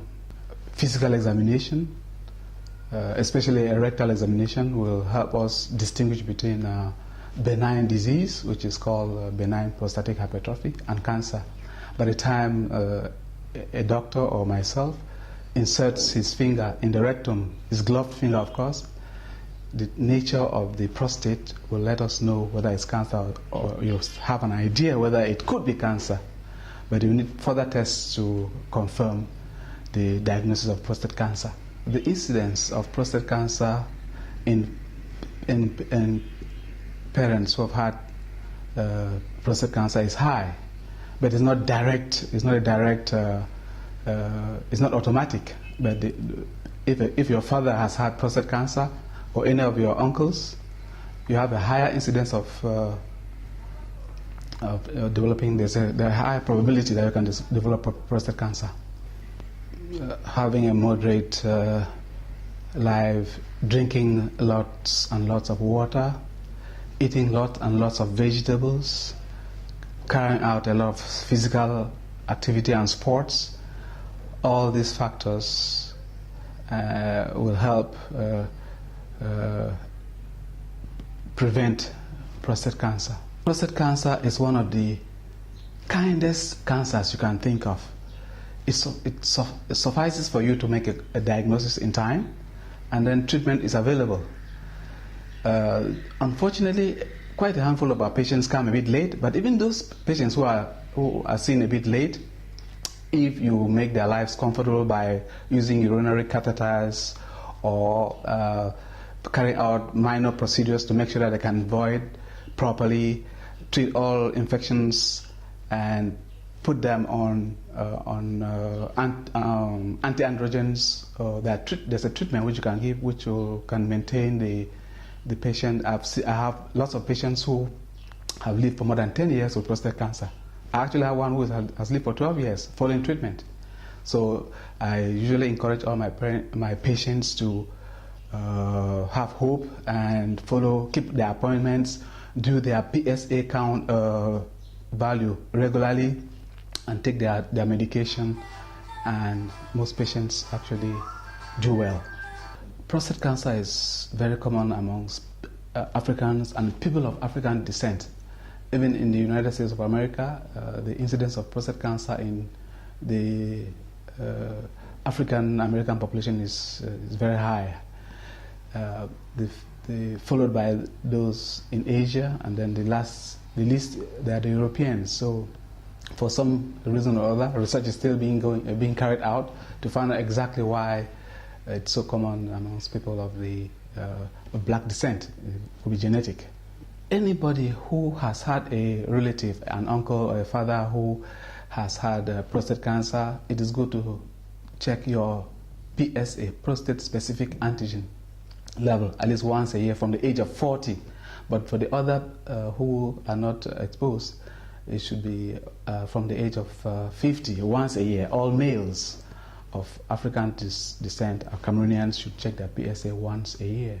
Most patients should be able to tolerate a rectal examination. Once you have a gloved finger and you lubricate your finger, it is not that, it's uncomfortable but not painful. So I'll encourage people to go for that rectal examination. Digital rectal examination is very important because it helps you diagnose make a difference between benign prostatic disease and prostate cancer. Thank you very much, Dr. Kuong Patrick. Indeed, you can live with cancer if provided that you get yourself early treatment and that you follow the instructions of persons like Dr. Kuong Patrick and other experts in health. You must get the advice of experts in case you're having any health concerns. Later on in the program, we'll talk some more health. We'll be talking to two health experts who are coming from India, and we'll be talking about snake bites. So if you're interested, I'm sure you should be. We have a lot of snakes around the country. You stay with us a little bit longer. Right now, I'm talking to Charles Abune, who's been looking at world events and is here, so we'll talk about two particular ones. Good morning. Good morning, Pochi. How are you? I'm fine. Today we're in the UK and we're in the US. You are correct. Tell us. Well, President Donald Trump described fired FBI director as a showboat. You know, it's an American movie for somebody who wants to occupy the space all the time. He described him as a nut job, which means mentally unfit. He described him as a grandstander, somebody who wants to overcome others. Look, the U.S. president, with all due respect, is very astute, very talented in giving descriptions. But today, James Comey is coming back to thunderstorm Washington again, because in a 7-page letter, public statement to be delivered to the U.S. Congress about 8 hours from now, James Comey says President Donald Trump in his meetings in February asked him for loyalty, and he mentioned the word loyalty twice. And he told me that, please, look, you can drop the case against former National Security Advisor Michael Flint. You can let it go. Those are elements that are going to determine whether, and it is still conditional language, the U.S. Congress should use impeachment procedures against President Donald Trump, because if and only if the president used such words to the FBI director, there is no better way of describing it more than obstruction of justice. Okay. Because the law says in the U.S. that the FBI director, NSA director, DNA director, that is Director of National Intelligence Services, take oath and swear loyalty to the American Constitution and to the American people. No single individual can influence their activities in any form. Now, James Comey was not supposed to face the U.S. Congress. He is going to do it for one reason. In the U.S., there is what they call executive privilege. Executive privilege is a presidential measure. Let me use local metaphor so that my Cameroonian audience will understand what I'm saying. We had the Ezeka train accident. The principal person involved is the Minister of Transport, because he's responsible for the movement of people. Now, if the Cameroon National Assembly asks him to come and testify, President Biya can say, no, I don't want my minister to testify because he's still in office. Now, James Comey is no longer in office. Donald Trump wanted to use executive privilege to say, no, you are not going to testify. But since in the U.S., the moment you are no longer in public service, you become a private citizen, the U.S. Congress can call you at any time to establish the truth on behalf of the American people. That said, the British and the Americans have a very close relationship, and it is called special. First of all, it was their former colonial master. So the British are going to the polls today. Will be the third most important election in 3 years. In 2015, there was an election. In 2016, there was an election. And today, they are going to decide the nature of the parliament again. And the outcome will determine procedures for the British to leave the European Union. And negotiations will start on June 6. Now, if Theresa May doesn't have a majority and somehow doesn't succeed to maintain herself as Prime Minister, it means Jeremy Corbyn will become British PM. And since Labour backed initially that the British people should remain in the European Union, that may entail another referendum to say, you see, the people were not informed better when making the decision. Maybe we should give them a second chance. So there are so many stories Whether involved. it is in the UK or it is in the USA, it is what they call série à rebondissement. Absolutely. But you know what, before I leave you this morning, all these days and the days ahead, I will spend time reading the James Comey memos, which are a package like this. I am desperately waiting for you to read and summarize to us, probably on Tuesday, because there is no doubt that it's a saga and it's a series. We will be watching. That's our job here on the CRTV You know and in journalism. You know what is going on? No. There is a movie called The House of Cards. I know the movie. I know where you're heading to. But Charles Abune, thank you for coming. Thank you on very the program much. Today. Thank you I don't want to say see you on Tuesday because I know what I'll do. I'll be holding your head and I'll see by your tails. Sure. Or your tail. You don't have two tails.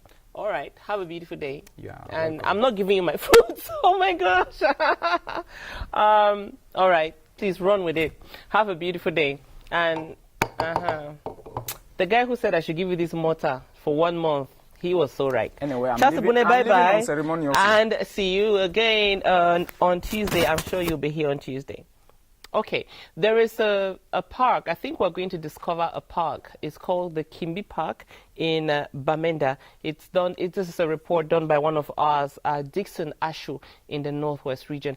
After that, just behind that report, we'll talk health and snake bites with 2 health experts who are coming from India. They're coming with my colleague, Moki Edwin Kinzika. But now let's discover Kimbi Park by Dixon Ashu. A natural feature diversified in fauna and flora with great ecological potentials, a rare destination that blends the savanna, forest and wetland, but like a good number of other natural reserves in Cameroon and beyond, it is teased by uncontrolled human action around its periphery, reason for this working session of the Northwest Wildlife Task Force in Messager. Here we are in the Kimbi National Park, surrounded with around 10 villages. And those villages are making some of the activity inside the park. It was very, very important for us to carry out this meeting so that we can sensitize the population for the importance of the national park, the way we can have the collaboration with them and the council so that we can together best manage the national park. With the villagers most involved in hunting and pastoral agriculture, poaching and illegal exploitation of the park's resources are the excesses to guard against. Kimbi Fungom National Park is situated, I could say, the extreme north of Northwest, stretching from Akko subdivision to the east and to the Nigerian border to the west. Now, this park has a total surface area of 95,380 hectares, which soon is going to go to 150,000 hectares of land. It stretches from Dumbo Ranch to Gayama to the west, from Isu in the south to Furawa in the north. And there's another portion that comes down to Kimbi, the former Kimbi Game Reserve, below Dumbo Ranch. This park has got two of the great 7, buffalo and chimpanzees. Now it's got almost all the variety of duikers, from the blue duiker to the striped duiker, which is huge. We've got a series of varieties of monkeys, from precious monkeys to spotty white nose. We've got baboons, and we've got a very small population of drills. We have not yet identified man drills. It's got a large variety of birds, the Banaba turaco. So we've got about 3 species of turaco in the park. We've got a good number of other birds that I don't even know them very well. Some look very strange. And I said this is a safe haven for new discoveries. Exposés during the 2-day workshop dwelled on analysis on wildlife potentials of the park and the evaluation of conservation threats and follow-up in a possible partnership with local councils.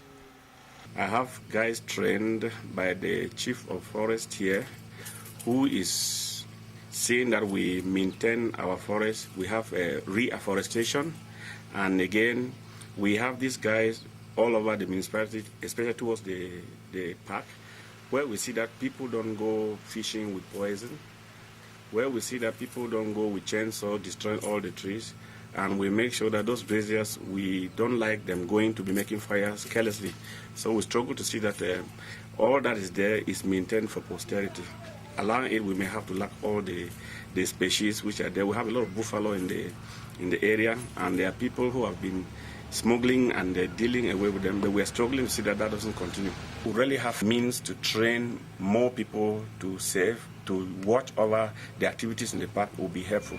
For instance, even the trees we struggle to plant, these graziers come to bend them down in search of a pasture for their animals. So if we could have people trained and again given the means to continue with afforestation, we are interested in the planting other trees too here, like with the chief of post who is here. We are struggling to make a sort of a research center here. The council will be asked to partner with the government to see that this project actually comes to a success. First of all, the land has located. The land has been carved out. We will do our best to see that the area that has been carved out for this national park, then we do everything to sensitize and educate our people not to encroach in any form of activity into this land.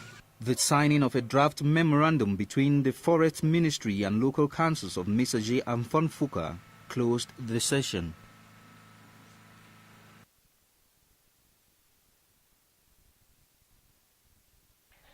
Thank you very much for that discovery trip to the Kimbi Park. Later in the program, we sincerely hope we'll have that time to go talk about mangroves and the fear of extinction of the mangroves in the littoral region. It's part of activities to commemorate World Environment Day this year in the country. But as I did tell you, we're going to talk about snake bites. Unfortunately, we're not having the Indian health experts, as I said, but we are having 2 advocates who are here, one from Germany and one from England, and who've been working, who are here for us to talk about snake bites. They're Moki Edwin Kenzika. Moki, good morning. Good morning, Coach. How are you? I'm okay. And you? We have Mrs. Bita Bogas and Mr. Benjamin Waldman. Good morning. Good morning. Thank you for coming on Hello Cameroon. Thanks for having us. We're very happy to be here. Is it the first time you're coming to? It is, yes. To Cameroon? Yes, and Sub-Saharan Africa. So we're very happy to be here. And that's true.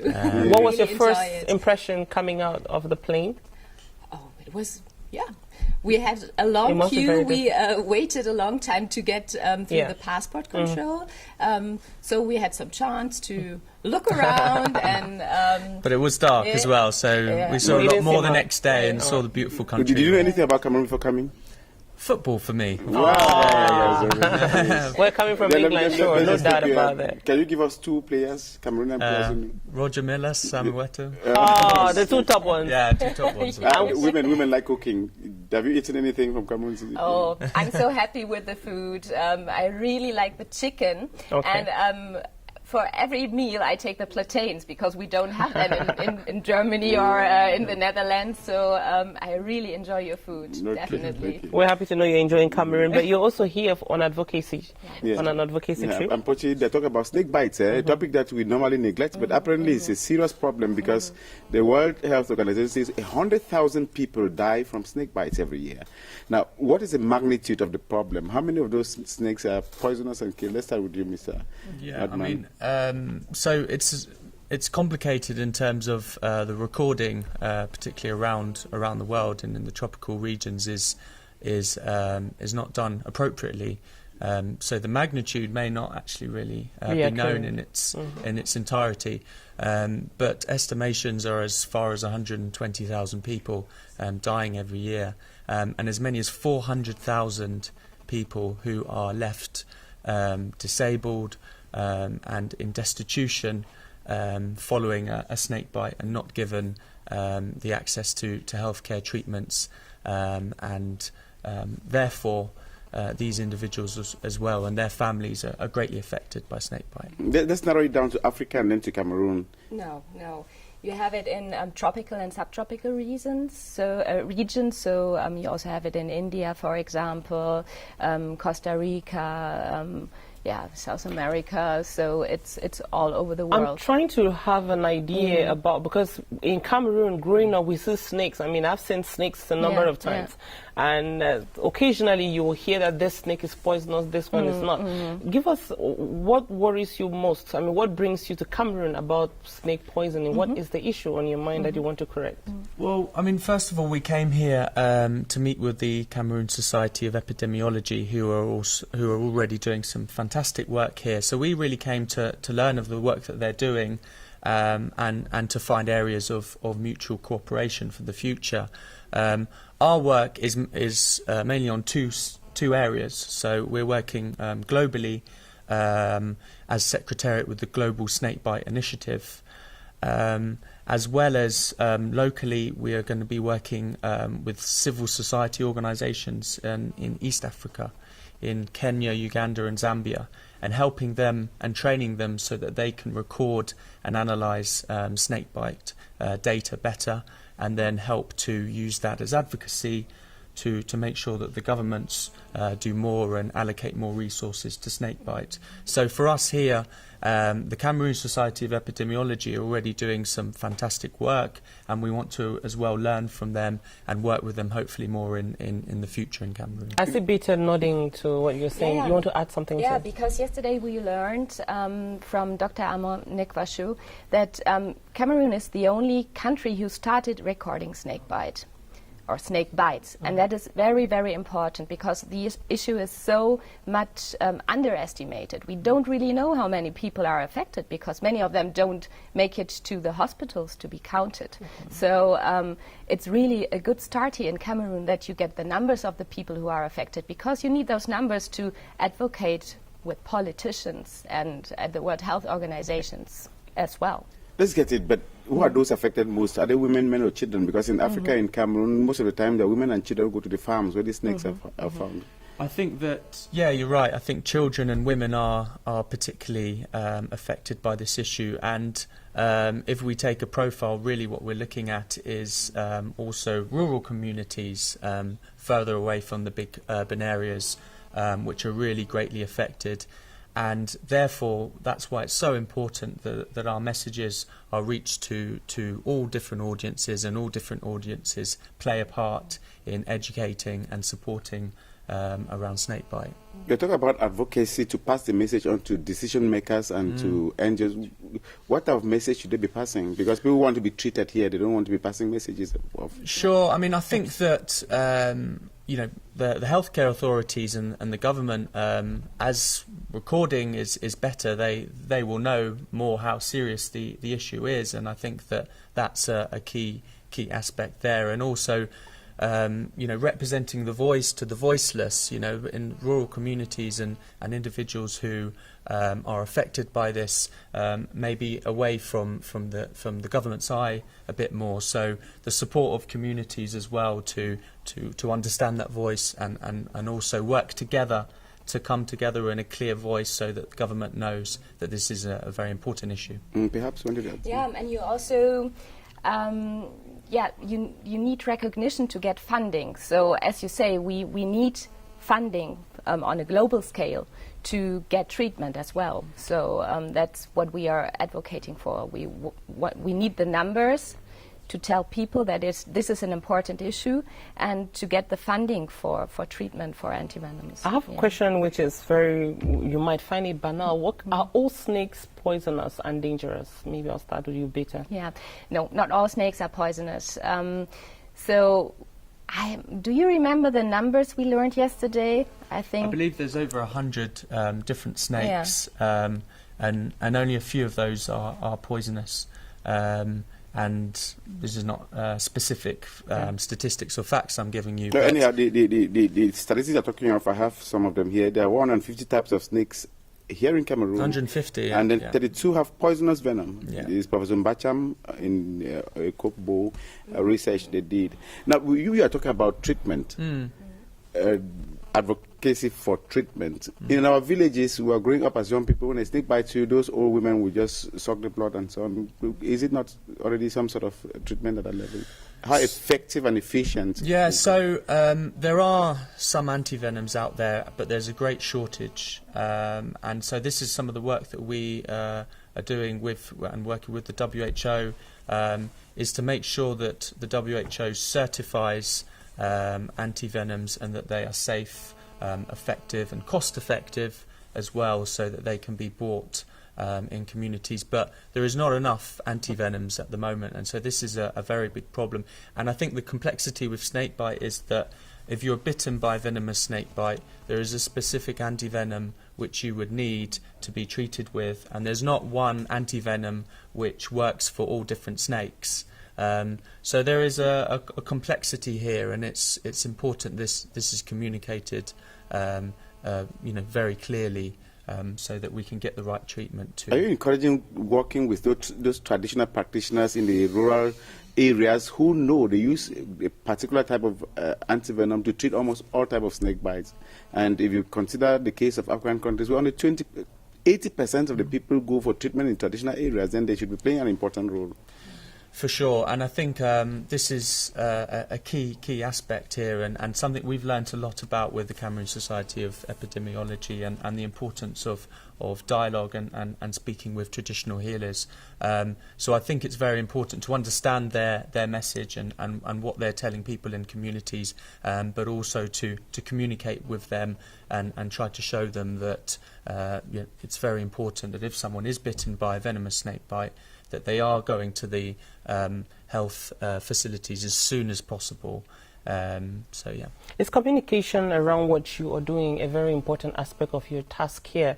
Because beyond knowing about antivenom and using them, beyond all what policy can do at the higher level, there's also the basic issue of knowing about snakes and what are the first steps to do or to take when you have a snake bite. Is communication something that is That's perfectly true. It's a very, very important part of our work because, as you said, many people are not aware of that big issue or how big this issue is. So raising awareness is our goal here as well. As Ben said, also learning a lot. Yesterday we had a press conference and met a lot of journalists who were interested in this topic and who want to write some articles or publish something. So we think this is an important first step. And it's important as well, I think, to keep the momentum going and keep it on the agenda, because this is an issue which is there and very much growing in numbers and prevalence. So I think it's very important that there is support as well from the media to make sure that this stays on the agenda. And in terms of some of the work that's been going on globally, recently Mr. Kofi Annan spoke and mentioned to the WHO and donors the importance of working on snakebite and a call to action to them. So I think really the time is now that we make an action on snakebite globally. And you have an impression that all of this advocacy you've been doing, people are paying attention and listening to you? Yes, very much so. And I think we've, as I said, we work very much on a global scale, but also more in sub-Saharan Africa. And the more that we've worked, the more we've realised how many different people are affected or passionate about the issue, and we want to be a channel for them and to bring their voice together so that they can make a big impact both locally, nationally and internationally. Across the countries you've been to, because you did mention earlier that snake bite is a tropical issue. It's all countries, all tropical countries face that problem at some point. Is the problem the same across countries, or are there differences across the countries you've visited? And secondly, what are your challenges? At this point, what do you consider your key challenges? Maybe I'll start with you. Yeah, it's a good question. So, I mean, with many of the countries, particularly in Africa, from our knowledge, is that, there will be different snakes which will be more prevalent in certain countries and certain regions, and also depending on the landscape of that country in Africa, you may see areas that are even more remote and therefore harder to get access to healthcare services and transport. So I think it really just depends on the country, but I think also climate change as well has a impact, because we're seeing more and more that snakes are moving from their natural areas, and they're coming more towards habitable areas where people are living, so therefore there's more of a threat of people being bitten, for example, when they're in their homes rather than out in the rural areas and farming areas. Your challenges, maybe, Bita? Yeah. Well, I would like to add something. I see a lot of similarities because snakebite mainly affects the poorest of the poor. So it affects farmers, rural dwellers, herders, hunters, fishermen, and so I would say this is like the framework. So I see a lot of similarities between those countries.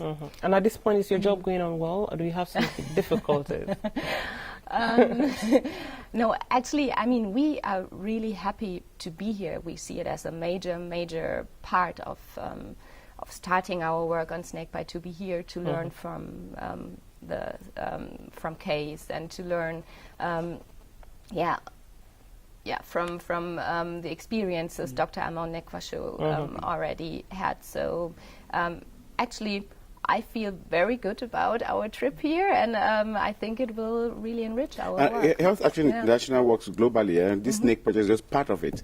So what else do you do, and what have you been able to do in Cameroon? So for me, myself, I just work on snakebite, but the NGO is a global NGO which works on policy interventions for better access to essential medicines. So they, as an organisation, we work on, for example, access to insulin. We work on healthcare transparency, as well as other areas. So yeah, that's a bit more about. But in terms of, I just wanted to mention before in terms of challenges, and I think that one thing with snakebite which really stands out, particularly when there are other healthcare issues that are very important and need to be tackled at the same time, is that it can't be eradicated. So we're not talking about completely getting rid of snakebite. It's impossible. Eradicated by killing all of the snakes. No, and we would never be endorsing that, because obviously snakes are very important and important for our ecosystem. But the fact that it can't be eradicated is a different type of challenge, a healthcare challenge. And so I think what we're really pushing for and hoping that the WHO and donors and the stakeholder community does is to put measures that alleviates and reduces the number of snakebite and educates people to understand how to deal with the issue. Thank you very much, Mr. Benjamin Waldman, for coming on Hello Cameroon. Thank you also, Mrs. Bita Bogarts, for coming. And Moki, thank you for bringing this discussion about snake bites today on the program. We are hoping that maybe in subsequent editions we'll have Dr. Aman Kweshu. He should really come here and tell us what is happening. Who's been doing a lot of work in that field and could concretely tell us about the Cameroon case and give us maybe some advice about how to live in a society that has a lot of snakes.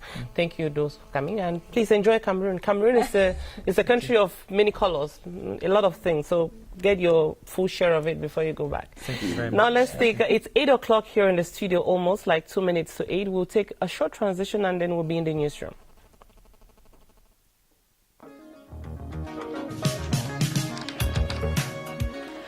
keep track of today's happenings and go over with a fine-tooth comb. It is infotainment at its best, served in little doses.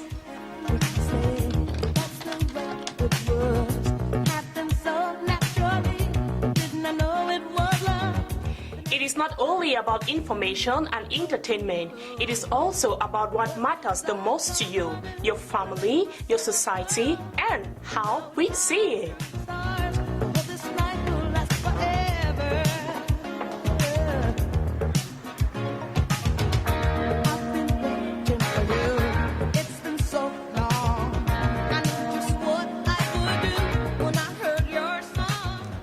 This c'est quoi? C'est le piment dans la sauce de votre quotidien sur la CRTV.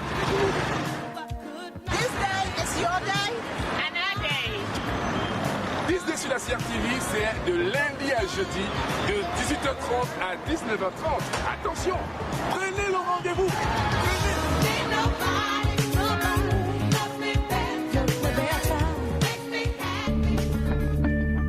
CRTV, the heart of the nation.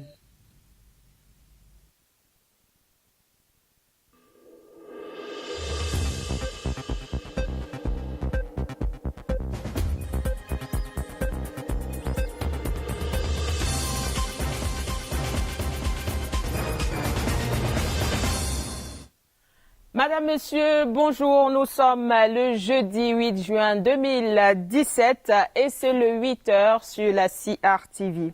Dans l'agenda du jour, ces jours de rentrée au Parlement, sénateurs et députés vont se retrouver pour la deuxième session ordinaire de l'année législative en cours. La plénière d'ouverture à l'Assemblée nationale est prévue à 11h à l'hémicycle de Ngwaikele et au Sénat, ce sera à 16h. Et puis, les intervenants de la chaîne des examens et concours de la session 2017 passent à la caisse dès ce jeudi 8 juin. Ils vont percevoir l'appui financier spécial du chef de l'État au ministère des enseignements secondaires dans le cadre de l'organisation de ces échéances.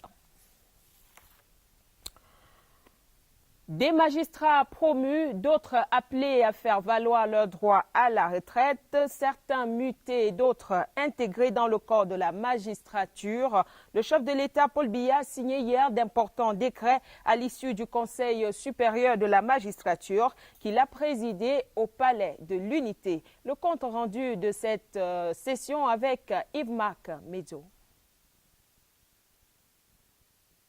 Le rendez-vous de ce 7 juin 2017 au Palais de l'Unité était particulièrement attendu par la famille judiciaire et l'ensemble des justiciables de notre pays. Une attente forte, exacerbée par la poussée de fièvre observée dans certaines juridictions au cours de ces derniers mois. Et c'est avec un mélange de gravité et de fierté sur les visages que les membres du Conseil vont, les uns après les autres, faire leur entrée dans la salle des conseils ministériels située au 3e étage du Palais de l'Unité, et transformé pour la circonstance en vaste prétoire. Fierté de participer au bon fonctionnement du système judiciaire de notre pays, gravité à l'idée de se prononcer sur l'évolution de la carrière des magistrats. Autour de la salle des délibérations et en attendant l'arrivée du président de la République, le ministre d'État, ministre de la Justice, garde des Sceaux et par ailleurs vice-président du Conseil, Laurent Issot, le secrétaire du Conseil, Jean Foumanakam, le rapporteur, Marc Ateba-Mbala, les différents membres, anciens et nouveaux, et leurs suppléants. Pendant ce temps, ont été installés dans l'antichambre les magistrats dont les dossiers disciplinaires ont été transmis au Conseil, ainsi que leurs avocats. Des informations puisées à bonne source révèlent que pour cette session de juin 2017, ce sont en tout 7 dossiers disciplinaires qui ont été enrôlés. L'arrivée du président de la République, président du Conseil supérieur de la magistrature, viendra mettre un terme à une impatience amplement justifiée. Première articulation du programme, la prestation de serment des nouveaux membres, une prestation de serment qui va se dérouler comme le reste des travaux à huis clos. Prévue pour durer 1h30, cette session va finalement s'étaler sur 3h30. Entre-temps, les mises en cause ont été priées de quitter la salle après leur plaidoirie et c'est avec une émotion à peine contenue que leurs avocats vont résumer l'ambiance générale de la séance. Génial, génial. Le président de la République est prêt. Et c'est vraiment un père. C'est un père. Il nous a mis à l'aise. Et on n'a pas la pression qu'on imaginait avant d'arriver ici. Donc tout s'est bien passé. Je dois me dire que j'étais très à l'aise en regardant le président de la République qui est prêt, hein, qui est vraiment prêt à gérer. Les individus qui pensent le contraire, je crois qu'ils se trompent. Sincèrement, je vais vous dire une chose. Au quartier, on a l'impression que c'est un autre monde à l'intérieur. Non, le chef de l'État, lui, il avait la parfaite maîtrise du dossier. Le climat était détendu et l'ambiance était très bonne enfant. Émotion partagée pour les membres nouvellement admis au sein de l'auguste institution. Un moment de très grande émotion pour la première fois. Nous avons eu l'occasion de siéger aux côtés du président de la République, président du Conseil supérieur de la magistrature. Nous avons prêté serment normalement, comme cela se fait devant les cours de juridiction, devant un certain nombre de cadres, sauf que nous l'avons fait devant le chef de l'État. Commencé à 11h, c'est finalement dans les alentours de 14h30 qu'on verra les membres du Conseil regagner le perron. Occasion idoine pour le vice-président du Conseil, le ministre d'État Laurent Esso, de livrer la substance des questions abordées. Les travaux ont été très denses. Très denses. Il y a eu beaucoup de dossiers. Mais avant, il y a eu la prestation de serment des membres récemment nommés au Conseil supérieur de la magistrature. Ensuite, il y a eu des poursuites disciplinaires. Il y a eu 7 dossiers de poursuites disciplinaires. Et ensuite, des intégrations dans la magistrature. Les auditeurs de justice récemment sortis de l'ENAM. Ensuite, il y a eu des promotions. Suivi de nomination au siège, au parquet, au ministère de la Justice. À l'issue de cette séance de marathon, le président de la République, Paul Biya, va rejoindre les membres du Conseil à l'esplanade du Palais de l'Unité pour une photo de famille, ultime acte de cette session mémorable du Conseil supérieur de la magistrature qui, à coup sûr, fera date dans l'histoire de notre pays. Le 16 juin prochain sera célébrée la 27e journée de l'enfant africain. Pour le lancement de la semaine d'activité en prélude à cet événement, c'est Ebolova dans la région du Sud qui a été choisi. Devant le ministre des Affaires sociales, Pauline Irène Guéné, les députés juniors ont appelé à plus de mobilisation du gouvernement pour adresser les problèmes des jeunes. Nadia Laurentine Amana était à la place des fêtes d'Unkovos. Voici son reportage. C'est une célébration placée sous le signe de la protection de l'enfant camerounais qui s'est ouverte ce jour à Ebolova. C'est pour aider les enfants, pour les protéger et pour les aider pour qu'ils soient bien dans la société. Les enfants de la région du Sud ont un problème de sous-scolarisation dû à l'abandon des parents pour aller en aventure. Donc ils laissent les enfants à leurs grands-parents et il y a aussi le manque de moyens.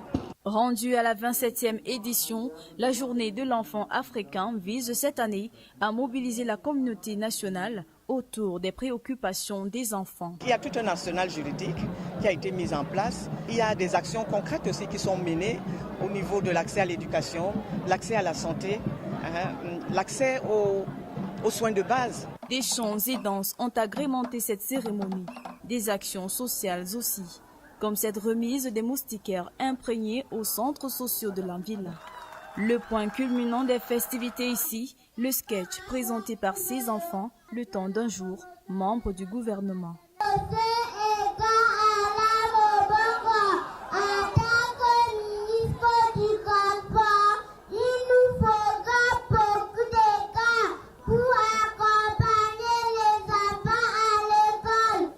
Pour la prochaine étape de la célébration de l'enfant africain au Cameroun, rendez-vous le 16 juin prochain à l'Assemblée nationale où se tiendra la 19e session du Parlement des enfants africains. Direction à présent Douala dans la région du littoral où les éléments de la marine nationale ont saisi au large du chenal du Vouri un bateau de pêche illicite. Les produits de cette pêche estimés à environ 5 tonnes ont été récupérés par la délégation régionale du ministère de l'élevage, des pêches et des industries animales pour le littoral. Plus de précisions avec Gilbert Elenzana à Douala. Cette zone est considérée comme zone intérieure, donc interdite à la pêche industrielle. Et c'est ici à Yupoué que ce chalutier a été saisi avec tout son contenu par les éléments du centre opérationnel de surveillance côtière de la base navale de Douala. À travers ces équipements que nous avons dans ce centre opérationnel de surveillance côtière de Douala, nous avons pu, et à travers la cellule de renseignement de ce centre, nous avons pu mettre la main sur ce chalutier qui était en situation de pêche illicite, non déclarée et non réglementée à hauteur du chénal, à la position, à l'entrée de Yupoué. Pour la Marine nationale, c'est la 4e prise du genre depuis la mise en service de ce centre, il y a 6 mois. Et comme lors de précédentes prises, les auteurs seront sanctionnés conformément à la réglementation en vigueur. D'abord, il y aura des pénalités qui seront infligées à la société. Et ensuite, toute la cargaison qui se trouve actuellement dans le bateau sera également saisie et certainement vendue aux enchères par une commission qui sera mise en place par le préfet du département du Vouri. La Marine nationale donne ainsi le signal pour les prochains candidats. Les choses ne seront plus comme avant dans ces missions de conduite de l'action de l'État en mer. À Bafoussam, c'est un stock de médicaments de la rue évalué à plus de 22 millions de francs CFA qui a été saisi. La cargaison a été détruite mardi dernier au cours d'une opération supervisée par le gouverneur de la région de l'Ouest, Awa Fonka Augustine. Christelle Kémonier de CRTV Ouest pour le reportage. Voici ce qui reste des médicaments de qualité douteuse saisis en mars dernier par un détachement de la police judiciaire de l'Ouest. Une cargaison estimée à près de 22 500 000 francs CFA par les membres du Cercle des pharmaciens de la région de l'Ouest. Ces médicaments détruits sous l'œil vigilant du gouverneur de la région de l'Ouest, Awa Fonka Augustine, étaient constitués de différents types, notamment les antipaludéens, les antalgiques, les antihypertenseurs. Cette destruction était une occasion pour le délégué régional de la santé publique de la région de l'Ouest de passer un message à l'endroit de tous ceux qui écouleraient encore des médicaments de qualité douteuse. Nous avons souhaité que cela se passe de manière solennelle. C'est pour donner le message à ceux qui font les mêmes activités, c'est-à-dire la vente illicite des médicaments, aussi bien sur le marché que sur le poteau. Et je souhaiterais que ceux-là prennent conscience pour ne pas tomber dans ce piège. La délégation régionale de la santé publique de l'Ouest entend dès lors intensifier cette lutte qu'elle veut sans merci. Prenons à présent des nouvelles de l'étranger avec Alain Patrick Fouda qui nous amène ce matin au Royaume-Uni, en Iran et au Brésil.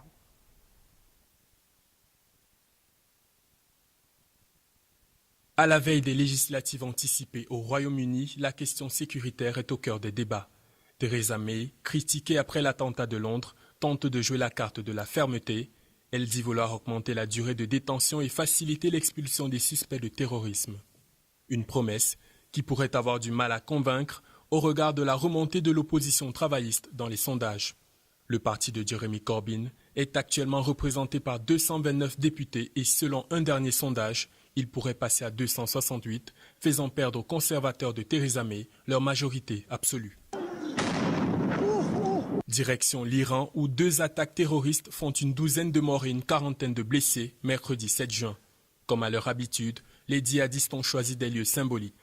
Le Parlement iranien, où 4 assaillants ont ouvert le feu alors que les députés étaient en pleine session parlementaire, et le mausolée de l'imam Khomeini, le père fondateur de la République islamique d'Iran. Ici, 2 individus actionnent simultanément leur ceinture d'explosifs devant l'édifice. Ces attaques ont été revendiquées par l'État islamique, mouvement que Téhéran combat aux côtés de la Syrie et de l'Irak. Direction le Brésil où la justice détient le destin politique de Michel Temer. Le tribunal supérieur électoral juge depuis mardi des irrégularités dans le financement de la campagne présidentielle de 2014. Une procédure qui pourrait invalider le scrutin et éjecter le président brésilien de son poste, un an après la destitution de Dilma Rousseff. Des awards pour célébrer le mérite sportif camerounais. La cérémonie de récompense baptisée RSI Awards du nom d'une radio thématique basée à Douala s'est tenue ce mardi au Hilton Hotel de Yaoundé. Retour sur cette soirée avec Mohamed Nana. Des sportifs portés en triomphe, leurs exploits et leurs talents reconnus et célébrés. Une soirée qui place le mérite sur la première marche du podium. Des trophées qui consacrent la reconnaissance de Radio Sport Info aux acteurs du mouvement sportif. Des figures majeures du sport ont été couvertes de gloire. Le directeur général de l'ANAFOOT, Enon Gatiou, reçoit le prix spécial René Osomba. Le gardien des buts des Lions indomptables, Fabrice Ondois, décroche le prix spécial Samuel Eto'o. L'une des prodiges du football féminin, sacrée meilleure joueuse de la CAN 2016, ajoute une étoile de plus sur sa crinière. Je remercie au groupe RSI parce que pour moi c'est vraiment énorme de savoir que tout ce qu'on fait, lorsqu'on fait du bon travail, on est toujours récompensé tôt ou tard. Et merci à tout ce monde de ce groupe. La presse, qui commente et consigne par écrit les exploits de ses athlètes, a également vu ses efforts récompensés. Un moment de célébration unique. Le public nombreux est venu honorer les sportifs de l'année. Parce que le sport est une affaire de mérite, le promoteur Martin Camus-Mime entend inscrire l'événement dans la durée. L'invité spécial Samuel Eto'o s'est vu décerner le prix de meilleure représentation sportive diaspora. Une vingtaine de distinctions au total pour des lauréats dans 19 catégories. Pour cette soirée, il n'y avait qu'un seul camp, celui du mérite. Et voilà qui vient mettre un terme aux 8 heures de ce jeudi matin. Madame, Messieurs, merci d'avoir regardé. Nous vous savons nombreux tous les matins scotchés sur la CRTV. Je vous retrouve demain lorsqu'il sera 8 heures et ça sera dans Bonjour le Cameroun. À demain. Indeed, Martin Ndengue, see you on Tuesday. See you, Pochi. Have a beautiful weekend. Thank you. Same to you. All right. While waiting, though, let me send you out with this freestyle, Street Children. We are going on the streets in Uganda to give you a beautiful moment of natural music. Just enjoy.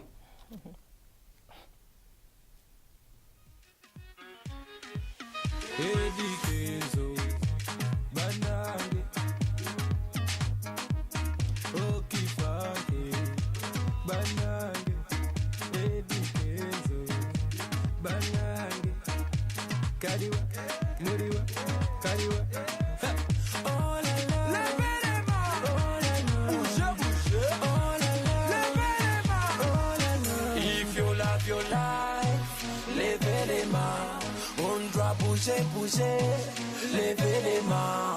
On a gagné sur your life. Levez les mains. On doit bouger, bouger. Couper, décaler, skeleu, couper. Couper, décaler, skeleu, couper. Couper, décaler, skeleu, couper. Couper, décaler, skeleu, couper. Senko la mpuna mpisa. Benzi wako ndi basasa ngulyo chili ofisa makosa selina shelube big talent sip mfulumyanga computer jogeranga generator bumbanga accelerator bibaranga calculator wayasema nyamanza acha maneno we usilete mchezo was home and freestyle don't mind my freestyle. Just dance to the beat. Freestyle. Music is my life. Yeah. It makes me feel alright. Yeah. La la la la la la. Levez les mains. La la la la. Bougez, bougez. La la la la. Levez les mains. La la la la. Here we go.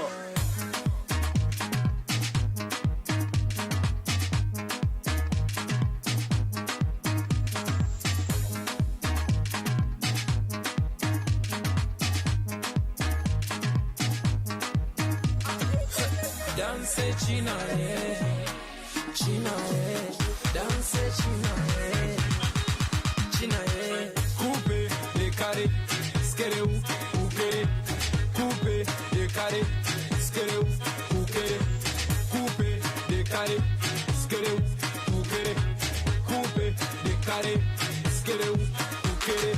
Was home and the freestyle. Don't mind my freestyle. Just dance to the beat. Kariwa, muriwa, kariwa. Kariwa, muriwa, kariwa.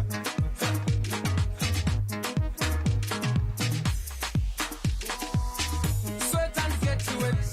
Drop it, don't get to it. Walk out, keep fitness. Hey, fitness. Go get wasted. Keep up this smartness. Tipsy, don't get drunk. Twak, twak. Hey, Vika Sarama. Hey, Kampala, Mombasa. Hey, if you love your life, levez les mains. On doit bouger, bouger. Levez les mains. On a gagné in your life. Levez les mains. On doit bouger, bouger. Here we go. Coupe, décalé, skere ou, ukere. Coupe, décalé, skere ou, ukere. Coupe, décalé, skere ou, ukere. Coupe, décalé, skere ou, ukere. Go down, go say mo go down. Nessie mo go down. Occupant you go down. Yo, teacher go down. Everybody go down. When me say go down, yes see me. Yeah. Your life be a big deal. With the new generation, and we run. The new generation, when you hear Ugandans speaking French, you know that matter. They say Yawa Don, you know what? I'm not allowed to finish that on national television. But you know what that ends, how that ends, right? Okay, so that was Eddie Kenzo's song, and we had a freestyle moment with it. I hope you did enjoy it. There'll be another one at about the same time on Tuesday next week, so take the appointment. This is the time of the day when some people go to work. If you're thinking of stepping out and you're worried, you're like, oh, we're going to lose that program. No, don't worry too much. Lose us on TV, but don't lose us on radio. You know, when you step into your car, tune to 88.8, and you have people like the whole Hello Cameroon team trying to wake you up in grand style and making sure that you have all the necessary information to start your day in grand style. Okay, well, another thing you need to know is how your outside is looking like. This is your weather forecast.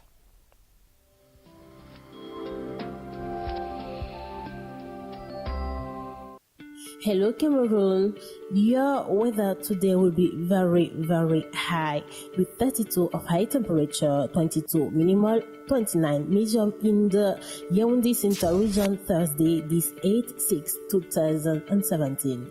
Littoral in Douala show us 36 of high temperature, 27 minimal and 33 medium, a lot of rain in the part of littoral.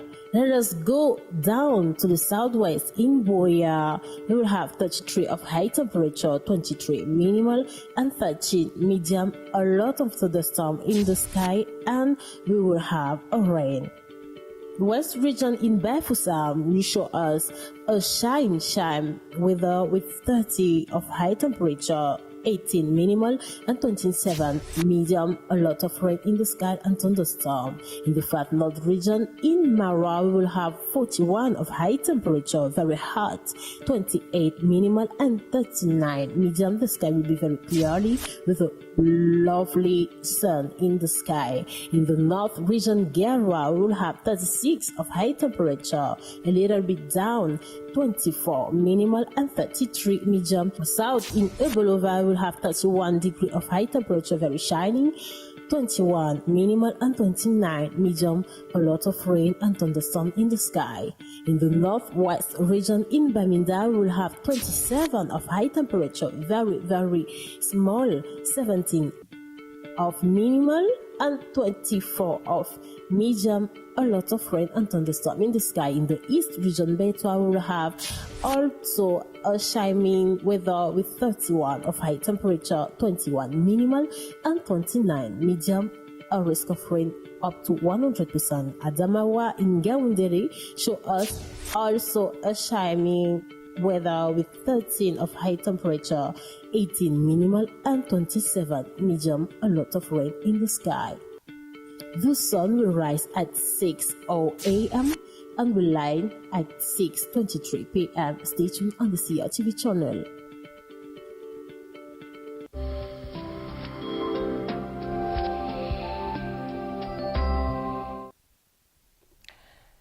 Thank you so much for that weather update. I hope that now you have an idea how your outside is looking like before you step out. And in some places, you need to have an umbrella and dress warm. This is the season when you dress warm, especially when you are in little doubts about how the outside is looking like. Don't be surprised by the rain.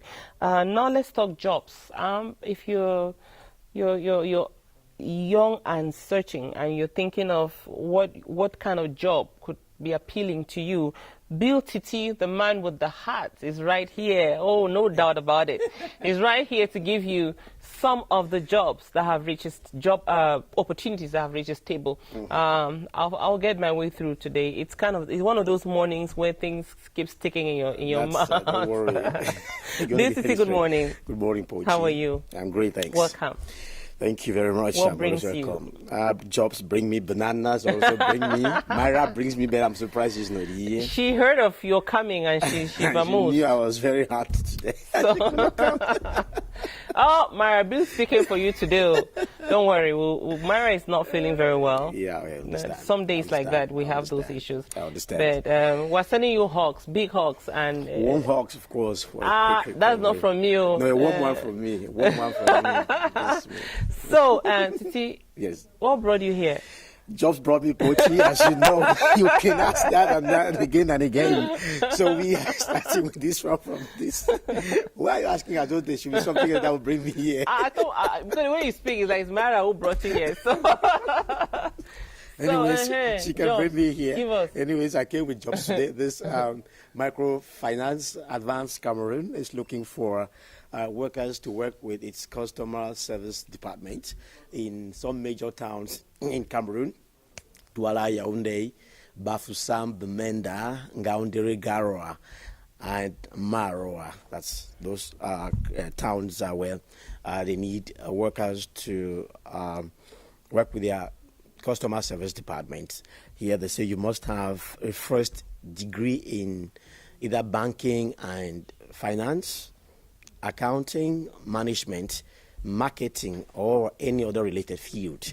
If you have an HND, you can still apply. If you have more than the first degree, you can apply as well. Now, what you do is to follow the link you should have on the screen, because you're going to drop your applications on that link at this http://recruit.advanced-cameroon.com/cats/careers-index-php. Now, I advise that you go closer to the screen and copy the links, and I will suggest that the links stay on screen a bit longer to give you time to copy before people start getting lost with some minute details that may prevent the web from opening. So that's it for the first opportunity coming from Advanced Cameroon, looking for workers to work in different towns in the country as, let's say, customer service workers or in the customer service department. Now, this airline is looking for crew ladies, those to be in their cabin, and it's only for ladies, for women. They say you must be aged at least 21. That's the youngest applicant must have 20 or must be of 21 years old. And the height limit is 1.601 meters 60. For those who want to apply, it's just for women. So Emirates Airlines is looking for cabin crew workers. They say females. If you are interested, you must have at least a high school certificate, that's the advanced or the baccalaureate certificate. You must, if you have a degree, an HND, anything higher, it's okay. You must be perfectly bilingual to, to qualify for the job. Here again, you follow the link, the second you have on the screen, which is http://www.emiratesgroupcarriers.com. If you just type just half of what you find on screen, the machine is going to give you the rest that you need, and then the page is going to open. So that's it for Emirates. That's looking for crew ladies to work in the cabin of the plane. It's an airline, so you're going to be like a hostess in the plane. And for the criteria and job description, you will get it online. I can't belabor all of that now for time constraint. When you follow that link, you get all what it requires you to, carry out as employee in that.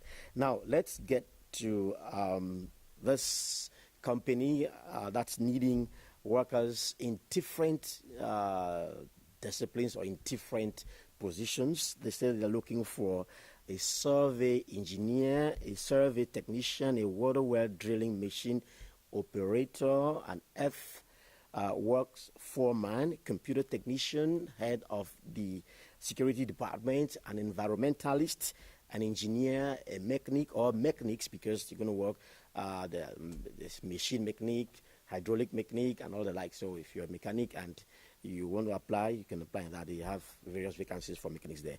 Also, a heavy equipment auto electrician is needed by the same company. And if you fall in any of those domains and you're interested to work with the company, you just advise to send your curriculum vitae. They've just given us their email contact. When you write to them, they will get back to you. So the email is what you find on the screen. The third label on the job contact you find on the screen, it's vgcompany@gmail.com. vgcompany@gmail.com. Copy it as you find it on the screen and wait, they will get back to you. I'm sure you got that. Now, we are coming back to the new look American beauty shop or salon in Comcana. They are still, because it's an extensive business that's still recruiting, and they say they are looking for professionals, again, looking for hairdressers with different capacities, abilities in hairdressing. It means you must cut across the board. Now, if you're qualified and you want to earn at, let's say, almost 100,000 francs for a start as salary, then you just have to check out on the numbers you have on the screen. The two numbers you have at the bottom are the numbers that will go to the management board, or the management of the new look American beauty salon in Comcana. 677-656-002, 677-656-002, or 699-362-103, 699-362-103. Pochi, let me wish a happy marriage anniversary to a friend and also a big brother. I lived in the army barracks and the presidential guard. So Captain Amadou, Captain Amadou, and wife who is also a colleague with CRTV, Pauline. They had their marriage anniversary on Tuesday, and I remember I was there when it all happened back in that could be around 2013 or 2013. Yeah, I remember I was in Gaundere then, and I don't want to say I was MC of that occasion or whatever. I'm just wishing them happy marriage anniversary, joy, success, many more marriage anniversaries and stuff like that. Trust, patience, and all of that. No, they are mentors. They are mentors. So I'm just giving a big up to them, wishing them the best in their marriage life. And for those of you who took down numbers, emails, we are hoping that you get a job and sure hoping that you come back to testify. This is me trying to sound like Bill City to tell you that he. No, she finished it. She just completed what I did not complete. To tell you that he's what I left undone. Out of here. Bill City. Good. You would like a banana? Which you have had applications for those bananas. If I can have all of those bananas, you save me some trouble. You know what? Everybody wait for a banana. No, outside. It's not plastic banana. This is real banana. I understand. That's why I love it. Thank you very much. Grown by you. And please, I told Doc the other day that please, thanks for the bananas you are sending to me. All right. Doc, thank you very much. People will now, you have to tell us next time, not today. Next time you come here, you tell us who is Doc. That's it. Chapter closed. I want to say, he was greeting somebody a while ago, and I want to greet somebody who is in Kumbo. He's called Zamatu, and to say thank you for watching Hello Cameroon and for letting us know that way in Kumbo you watch us, and you are one of those who send us text messages to let us know. A while ago, I actually thought you were in Kumba. Kumbo, don't worry. But it looks like Hello team is heading to Kumbo. So keep your eyes, if you could make them larger, and your ears as well, to know what's happening. On Tuesday, on our talking points, we want you to tell us about what kind of holiday for your children. Children are just going on holiday this week, and many parents don't even think about it. You just get a warm money and you realize that the quantity of food you cook has tripled. The quantity of noise in the house has tripled. The quantity of rubbish around the corner has also maybe quadrupled. That's when you know holiday is around the corner. But some parents are wiser. They plan. So if you're one of those who plan, what kind of holiday for your children? Are you sending them back for holiday classes? Are you putting them through a cookery lesson? Are you putting them through a drama, dancing? I'm thinking of drama classes. That would be a good one. But what do you think? Tell us, share with us so that you can teach some parents how to take better care of their children when they're on holiday. And send us your reactions, your comments to 663039233. 663039233. That's our head and our Hello Cameroon number. And now let's take you to Garoua. There is a new parish in Garoua, and it's the Anglophone parish.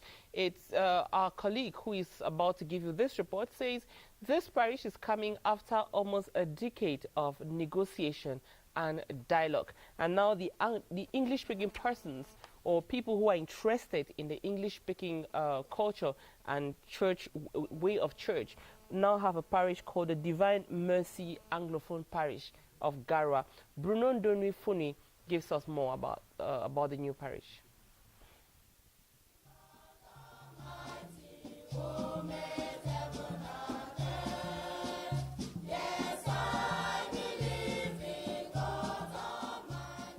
These are Christians of the first ever English-speaking Catholic parish the Garoua Archdiocese has had.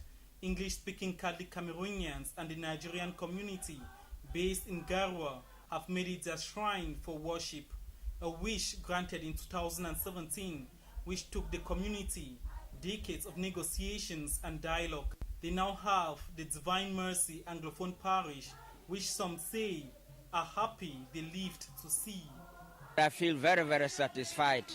God's time is the best. It has finally come, and I'm very, very happy that I am part of the inauguration of this parish. The way forward is unity. All the Christians of this parish must be united in one. When we get united, we form a bond that nothing can break. The entire Christian family received this news buoyantly, embracing the changes in the routines that have come their way. It's a great joy for us. I've been in Garoua for about 12 years today, and since then we have been worshiping with the Francophones, and our mass is always at 10:30, 11 o'clock. So now that we have had our own parish, we are very happy because we know that as from now onward, we'll be having our masses at 9 o'clock and our own Anglo-Saxon doctrine. It's really a great pleasure, given the fact that the Anglophones community here in Garoua precisely, it has been quite long that we have been fighting for this great day. We are really, really blessed. It's a long time that the Anglophone community has been trying to get a parish, and we have been greatly blessed during this period. It so happens that on a Pentecost like this, we are doing this, our launching, and we believe that it's successful. It feels like enjoying independence because the services, the mass is in English, so you don't need to translate in your head or to have a new word. It just flows.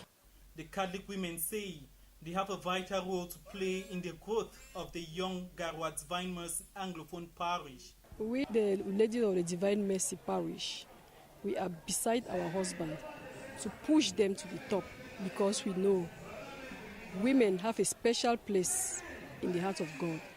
So with this aspect, we know that everything our husband are doing with the women not left behind, they will surely succeed, because we are behind them to push them, as we have always done, back at home and everywhere, hand in hand with them. Women are the mothers of the church, as well as men too will soon have to start with their own Catholic Men Association. So with the women, we are already there. As men of the church, our role is to lead others, to bring others together, to lead the family and let the church move ahead.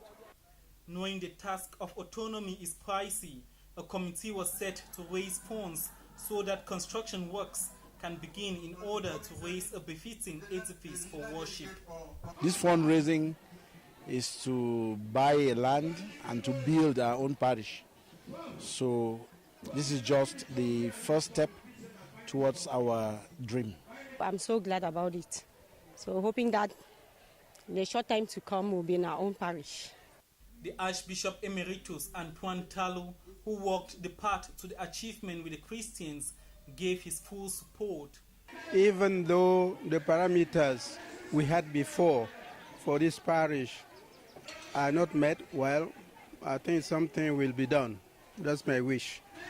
And we still have to work very, very hard, to implement and to achieve what we have begun today. So I'm happy, really. And I hope that the Spirit of God will work in the hearts of all the parishioners and other people, well-wishers, benefactors, for the realization of this project.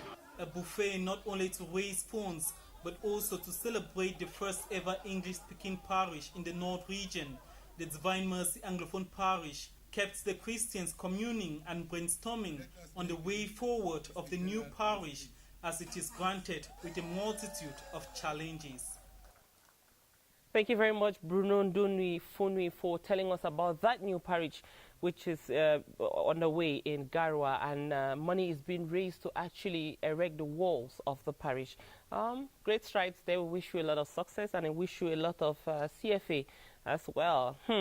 This is the moment on the program that I smile, because I'm about to help you discover a talent. She's called Mimi Baya.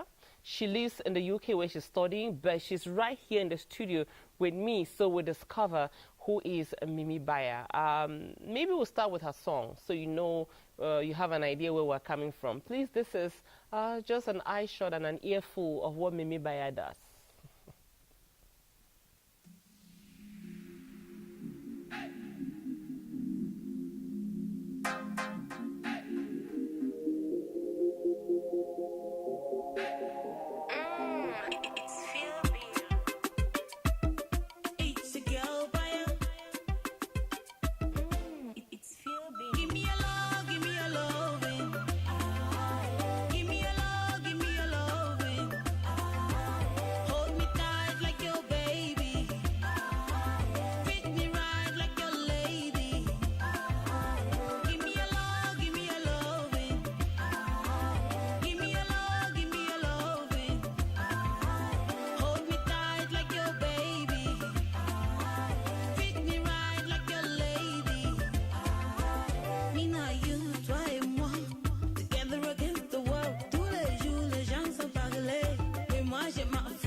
Now, correct me if I'm right. Did I see the comedian Oboy in that clip?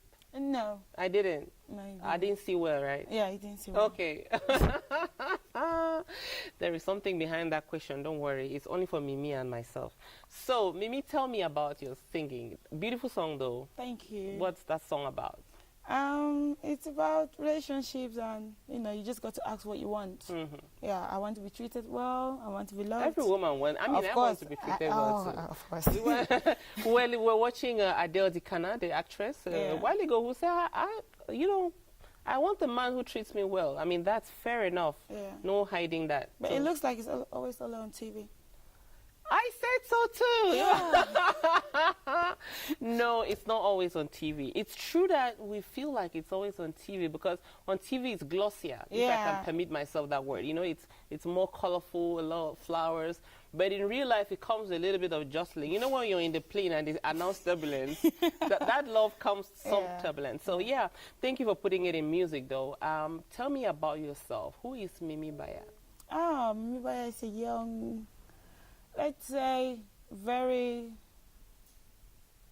buoyant. I see you with a lot of, you shake, you talk, you are colorful. But I'm beyond just that- everywhere. Let me put it that way. Mm. And I just have a vision for the future, and I'm working toward that. Mhm. Yeah. You're into acting. You're actually a student accountant. Yeah.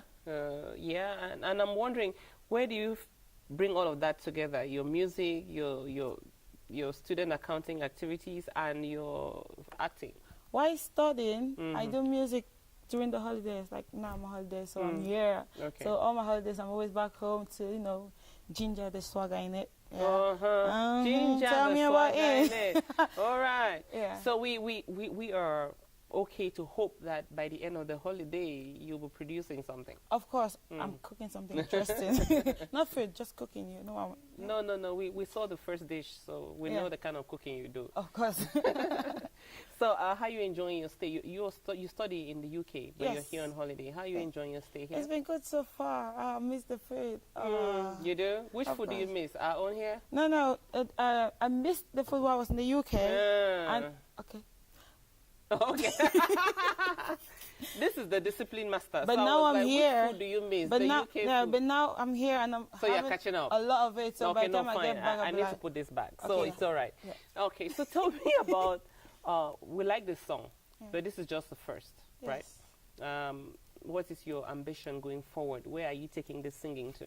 I'm taking it to another level. After that level, which I think is the highest, I'm looking at something over. Like, you want to get into even a white club and hear Cameroonian music. I mean, I'll go to black clubs and they play our music. That is quite an improvement, but then you want it everywhere. Yeah. That is what I'm That's looking where at. you're heading for. Exactly.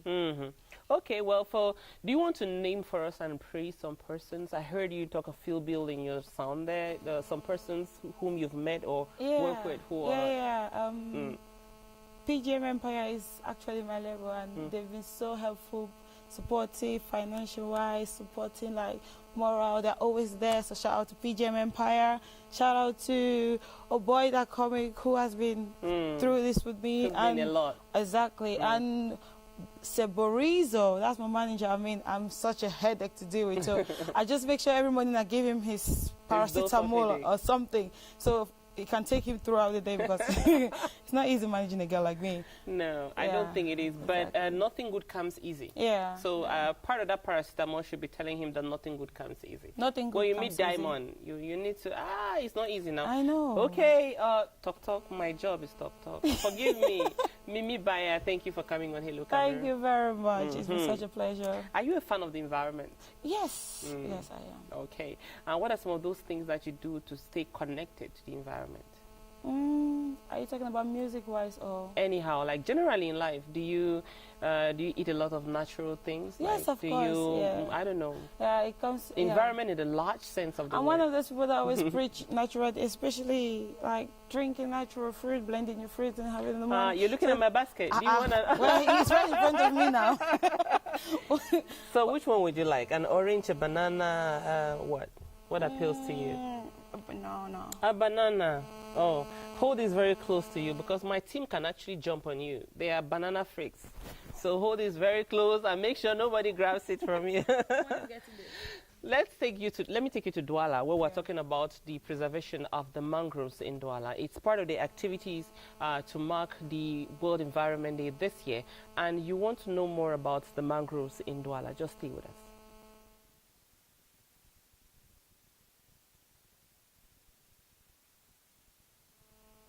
It's one of those moments when it takes a while to load, but please, that's the joy of live television. Just enjoy it with us. So now it's ready.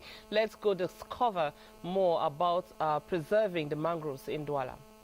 Hello, Cameroon. You're welcome to Douala, the economic capital of the country. This is the rich ecological diversity of the country behind us, the mangrove of Yupwe.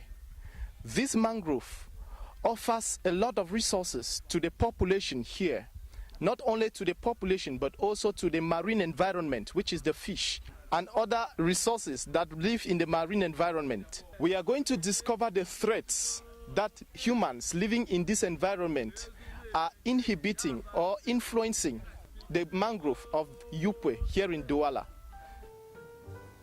When it comes to vital species of plants and natural zones in Cameroon, the mangroves of Yupwe along the Vuri estuary in the littoral region are outstanding. These fascinating tropical trees grow mostly in coastal regions and provide habitat for lots of aquatic species.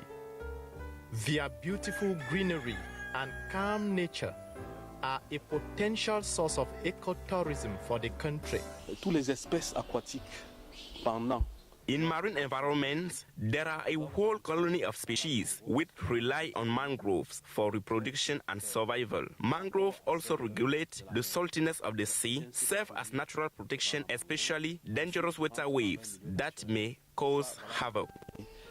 In spite of these underlying advantages, the Yupwe mangroves are subject to several threats of extinction as a result of human activities.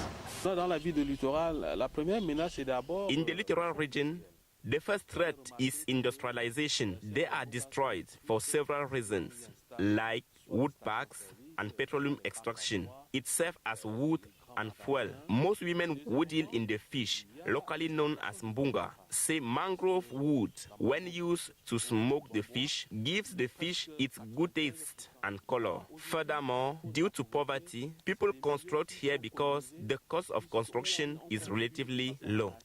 Tout simplement parce que les gens qui y vont n'ont pas assez de moyens. The area is gradually being inhabited by Cameroonians based in Douala who find solace in nature. I choose to construct here because of the calm and natural winds that blow from the riverside. In town, there is a lot of noise. Also, there were limited means to stay in town. Besides this, the cost of acquiring land here is quite insignificant. I did not buy the land. We were just offered the land like Cameroonians living in their country. It was the elders of the land who gave us. He was living here, but later left. Human activities around the Yupwe mangroves range from farming through the rapid construction of houses to the extraction of sand from the river. This man says he has been extracting sand around the Yupwe mangroves for 30 years now, and buyers are mostly those building in the neighborhood. This gradual shooting of houses in the zone poses a serious danger to the survival of the mangroves. Environmental experts suggest, amongst others, that these areas can be preserved through constituted efforts of everyone who can be an environmental ambassador, but above all, local authorities. Local decentralized administrations have to fund mangrove reforestation projects. It is true that in the Ministry of Environment, there is a mangrove project, but it lacks visibility. Issues related to local pollutions should be taken into consideration by local council, given that they are close to the local population. The mangroves of Yupwe are therefore beckoning for emergency rescue efforts from lovers and stakeholders of environment and nature protection. Thank you very much for that tour of the Vuri, and also for schooling us on the need to preserve the mangroves. That was Alphonse Abongwa. Thank you, Alphonse. Have a beautiful day. And, well, this is a time when we tell you the programs that we'd like you to watch on the CRTV. And the lady who does that is right here. Ruth Angel, good morning. Good morning. You're glowing. Yeah, I'm having colors. It's a Thursday, meaning I'm getting ready for the weekend. Yeah. Are you going somewhere? Yeah, I'm going to West to Kumbo. The girl is going Abakwa side to Kumbo. So, yes, of course. No, okay, well, watch out for this lady in Kumbo. But now she's here to tell us what you should be watching before you watch out for her. And looks like there is a lot. Yes, there is a lot, but if you saw follow, we are coming to that because there's a lot of follow here. We just talked about the environment, the mangrove, about saving it. Now we'll be talking about pangolins. Yeah. Yes, pangolins. Do you know those are the world's most trafficked animals? I didn't know, but I know their skills are precious. I know we have them in Cameroon, like 3 species of them. Yes. In Africa as a whole, we have 3 kinds of species, but in general, there are 8 species of pangolins. And these are something that they are running out of extinction because they don't mate. Their mating season is not as like ours or like any other mammals, and they are the only mammals with scales all over their body. And you want to find out that these scales contains keratin, which are components of our nails too. Yes, and this keratin in Chinese traditional medicine, it is dried up, roasted, and used for lactation, to stimulate lactation in women. There is a lot that is happening in China, and that is affecting our biodiversity. Yes. I remember when we were talking about the horns, or the yes, ivory horns. Ivory horns. Yeah. We talked about the fact that there's a big market for it in China, especially among the rich people. And that's also the story with the pangolins, unfortunately. But we need to preserve them, because if we don't, it will be like the dinosaurs. We'll talk about them, but our children will have no idea what we're talking about. When you talk about dinosaurs, I think about Jurassic Park. But hey, we are not trying to paint China a bad picture, though. They do some good. But I'm trying to say at 10 a.m. today, there's a documentary about Save the Pangolin. So you need to watch that to see how, if they say you're going to be out of extinction, how you're going to feel. What about animals too? If you don't want the pangolins to be extinct, you should also stop eating them as bushmeat. Yes. It's not only about China. I mean, China is the good target here, but please, come on. We eat them as well, you know, and people will tell you, oh, it tastes good. If it continues to taste good, very soon they'll be extinct, and we'll not talk about them again. So watch this documentary at 10:30 to know more. Yes. 10 a.m. rather. Sorry, 10 a.m. Take the rendezvous, and of course after that, just follow those girls. You know, are real girls. 2 beautiful ladies on the CRTV talking women business.